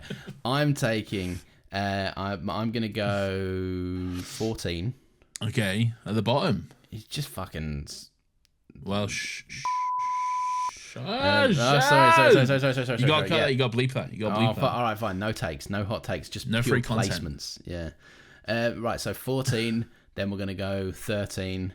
Then we're gonna go 15. Then we're gonna go paper mache man. Okay. Then we're gonna go 11. Then we're gonna go 9. Then we're gonna go 10, and then we're gonna go 12. Ooh, 12 Wait. on top. Oh well, I can't flip them, but I'm tempted to flip them just because I haven't seen everything of 12. But that's currently where my vibes are at. Yes. Yeah. Anyway, there you go. There's the list. You will still get kidnapped if you land with Nathan. That's just how it goes. Probably. Also, like, I don't know if there's someone on my list, but I'm not seeing that person on my list. Yeah. So fuck you. I have no idea. I don't know, man. You do the admin. I'm just here. I'm just here for the good vibes. Unless they use a different email, maybe. Maybe. Well, we'll do the shout-outs in a minute, but I'm scared now. Speaking of being scared, Nathan, thank you for listening. You know, you don't have to do that, you know? I feel like I say this to you all the time. You don't have to make it connect. I know. But speaking of not having to, Nathan, it's time Great. to thank everyone for listening. If you've enjoyed the show, you can give us a little 5-star review. That would be awesome. You can follow us on Blue Sky, Instagram, and TikTok at Still Got Legs Pod. And join the Discord, by the way. We're having some fun over there. People are playing Minecraft. Are people still playing Minecraft? Yeah, I'm playing Minecraft. It's mostly just me, to be honest. People are making some friends. It's an inclusive, safe space where a bunch of nerds can just hang out, have some fun. It's not always about Doctor Who. You can talk about literally whatever you want, except dicks and butts and stuff. Don't do that. Yes. That's rude. Thank you, Time. Thank you to Nina for managing the short form content. Whoa! Whoa. No, thank you to me. Oh, sorry. Thank you, Nathan. Thank you. Thank Fucking you. hell. Thank you. You thanked me this week. Won't go amiss, but I thank you, will it? Thank you to Nina for managing the short form content, as well as marshalling the Discord server alongside Melina, and of course, Piers. And if you're interested, Nathan, I don't know if you heard about this, we have a Patreon now. Ooh. Each month, you get a topic episode, you get an episode commentary as voted on by you, and an episode of a bonus podcast, Still Got Rex, where we discuss what we've been watching, checking out, reading, looking at, fucking whatever in the realm of pop culture. So, sign up to that, Nathan. I bet you're probably thinking, like, fucking hell, that sounds like it's going to be ludicrously expensive as well. You're right, Nathan. I do hear you say something in response to that. Well, you'd be wrong, Nathan. It's actually very cheap. It's only £5 a month. Very reasonable. What a bargain. Wow. Fucking hell, he's woken up. £5 a month? That's cheaper than a Subway that you still haven't bought me. Yeah, no, I'm right. Well, yeah, it is actually. Yeah, Subways are quite expensive these days. Definitely more than fucking £5. Double meat alone. Yeah. It's time to find out, Nathan, who our companions are. We call our patrons our lovely companions. Who's joining us this week? Where are they from? What's going on? Wagwan. Lawrence, our companions this week are, first of all, we have hailing all the way from Tverlandet in Nordland. It's Matt's Christian Lekang. Wow. And Matt's is obviously so what happened was we was in the great country, the great state of Nordland, which is a country I know and I'm familiar with. Is that VPN? Yeah, we sure. We was in Nordland, and I was saying, look, what a beautiful place. I've always said Tverlandet is one of my favorite cities in the world. Okay, yeah. And look at the beautiful people here. Oh, here's someone. Hello. Fucking hell. Hello. How are you today? Would you like to show us around this beautiful city of yours? And this was actually Matt's that we ran into. Okay, and then Matt's Matt's actually said, Look, I would love to. I love my home city of Tver Landet, and I would love nothing more than to show you around. I am, however, just a little bit busy. I've got some errands to take care of. Yeah. So then I said, get in the fucking TARDIS, all right? And shoved a bag over Matt's head, and then we kidnapped them, and now Matt has been with us ever since. And they got to finish their errands, though. We helped them with their errands. Yeah, well, of course, because we're nice like that. Exactly, yeah. We love making our way around Tver Landet. Tver Landet, I've always said it's a beautiful place. You have always said that, to be fair. That's something Nathan's on record as doing. Yeah. Well, lovely. Well, welcome, Matt. Nice to have you on board. Nice to have you kidnapped. Sure. Joining us next, Nathan, is Craig Hetherington. And Craig Hetherington is actually from Exmouth. Exmouth in Devon. Yeah, Exmouth in Devon, that's what I said. But for the purposes of this funny joke, they are actually, Nathan, Craig is from X's Mouth. Now, okay. I don't know if you know about this, right? This is a planet called Exmouth, right, which is comprised of everyone's ex-partner's mouth. Right, and basically, you tread lightly. Yeah, I know. Okay. I'm not doing anything inappropriate. All right, because they're always running their mouth, Nathan. They're not doing anything naughty with their mouth. They're actually just being like, "Whoa, I'm a bloody piece of shit," which is why you broke up with me. Right, we went there to pick up, I don't know, one of our exes, presumably, but one of us has got a piece of shit ex, surely. Jesus Christ. Right. I'm not getting into this on the podcast. Well, we went there to pick up undisclosed piece of shit ex, right? And while we were there, we met Craig, who was also on a mission to find their piece of shit ex. Right? And we said, you know what? Why don't we all commit to? Why are we looking for our exes? It's unimportant. It's not relevant to the plot. So we move on. Right? Well, but we said we're all going to get on a better path of healing, and we can only do that by forming a close bond with one another and being good friends. And we could do that in our TARDIS. So that's where we went. That's where we go. And we hold each other accountable and to the mark, which is quite nice, I think. That's beautiful. I love that. I love that so much. Yeah. Yeah. So anyway, why was we looking Craig. for the exes though? Have we figured that out? Why we was looking for our exes? No. Okay, great. Good stuff. Next up and last up, the final for now anyway. Person to join us here on the TARDIS is Cal, all the way from Swindon in Will. What's Will? Will? No, it's not. Come on. What is it? Wilhelm scream. You really fucking infuriate me when you do this. I'm trying to ask you a question and you just. I'm providing you fun little improv. You're not. You're just pissing me off. Okay. Why can't you just tell me where it is? I don't fucking know. Do I look like I know?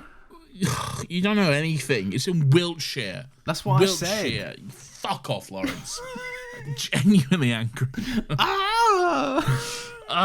Anyway, Cal from Wiltshire was actually looking to repair their lightsaber after their master, General Tapal, died in Order 66, and their lightsaber was actually damaged in battle. Okay, so Cal Kestis was obviously then forced to land on what was the planet called?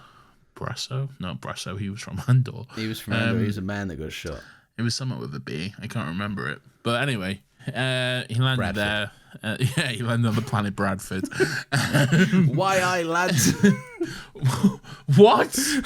Wait, what? Wait, what am I thinking of? Do that again. What's the Bradford accent, Lawrence? Oh, is it not? No, wait, no. No, I can tell you why I've got here. Right before you make fun of me, I remembered some guy called Brad who was a Geordie, and in my head I went Bradford. No, that is fucking horrendous. Bradford. Why I lads? That is fucking insane. Shut up, man. Bradford, one of the most northern Yorkshire towns you could ever come to. All right. And here he is, like, fucking, oh my God. I grill more birds than George Foreman. No, that's fucking horrendous. YI lads. I want some data on how many regular listeners just skip the last 20 minutes of these episodes. Probably quite a bit now, I'd say. Yeah. Anyway, so Cal was trying to repair their lightsaber, and then I actually stole the lightsaber from them and used it to kidnap them at lightsaber point, and said, hey, come join us or we'll kill you. Yeah, makes sense. So Cal did, and we've been having fun traveling through time and space ever since. That's actually cool and normal and nice. So there you go. And that's all our patrons today. We're up to date. Whoa. If you haven't had your shout out, let us know. I'll find it. I'll see what went wrong. I'll have a look into it. Will you and cross-reference with other episodes to ensure that we did do their shout out or didn't do it? Yeah, I don't know how that'll work.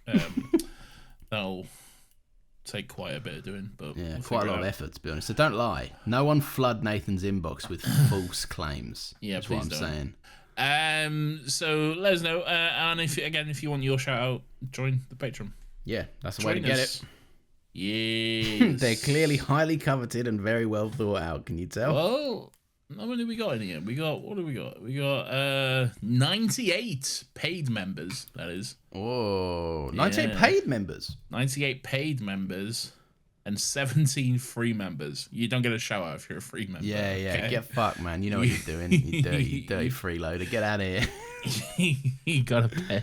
Anyway, listen, right, we've all had a good time here. We've all had a bit of fun, haven't we? I also don't know why you're free, because you get literally nothing if you're a free member as well. Oh, do they not?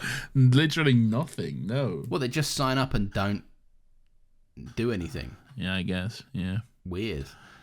Listen, right, we've all had a bit of fun. We've all had a good time. Nathan and I certainly have, right? So thank you, everyone, for listening, right? Thanks, everyone, for being so cool. We will see you next Monday at 10 a.m. Stay beautiful, stay sexy. Nathan, what should the good people stay? Out of my business. Bye, everyone. Bye.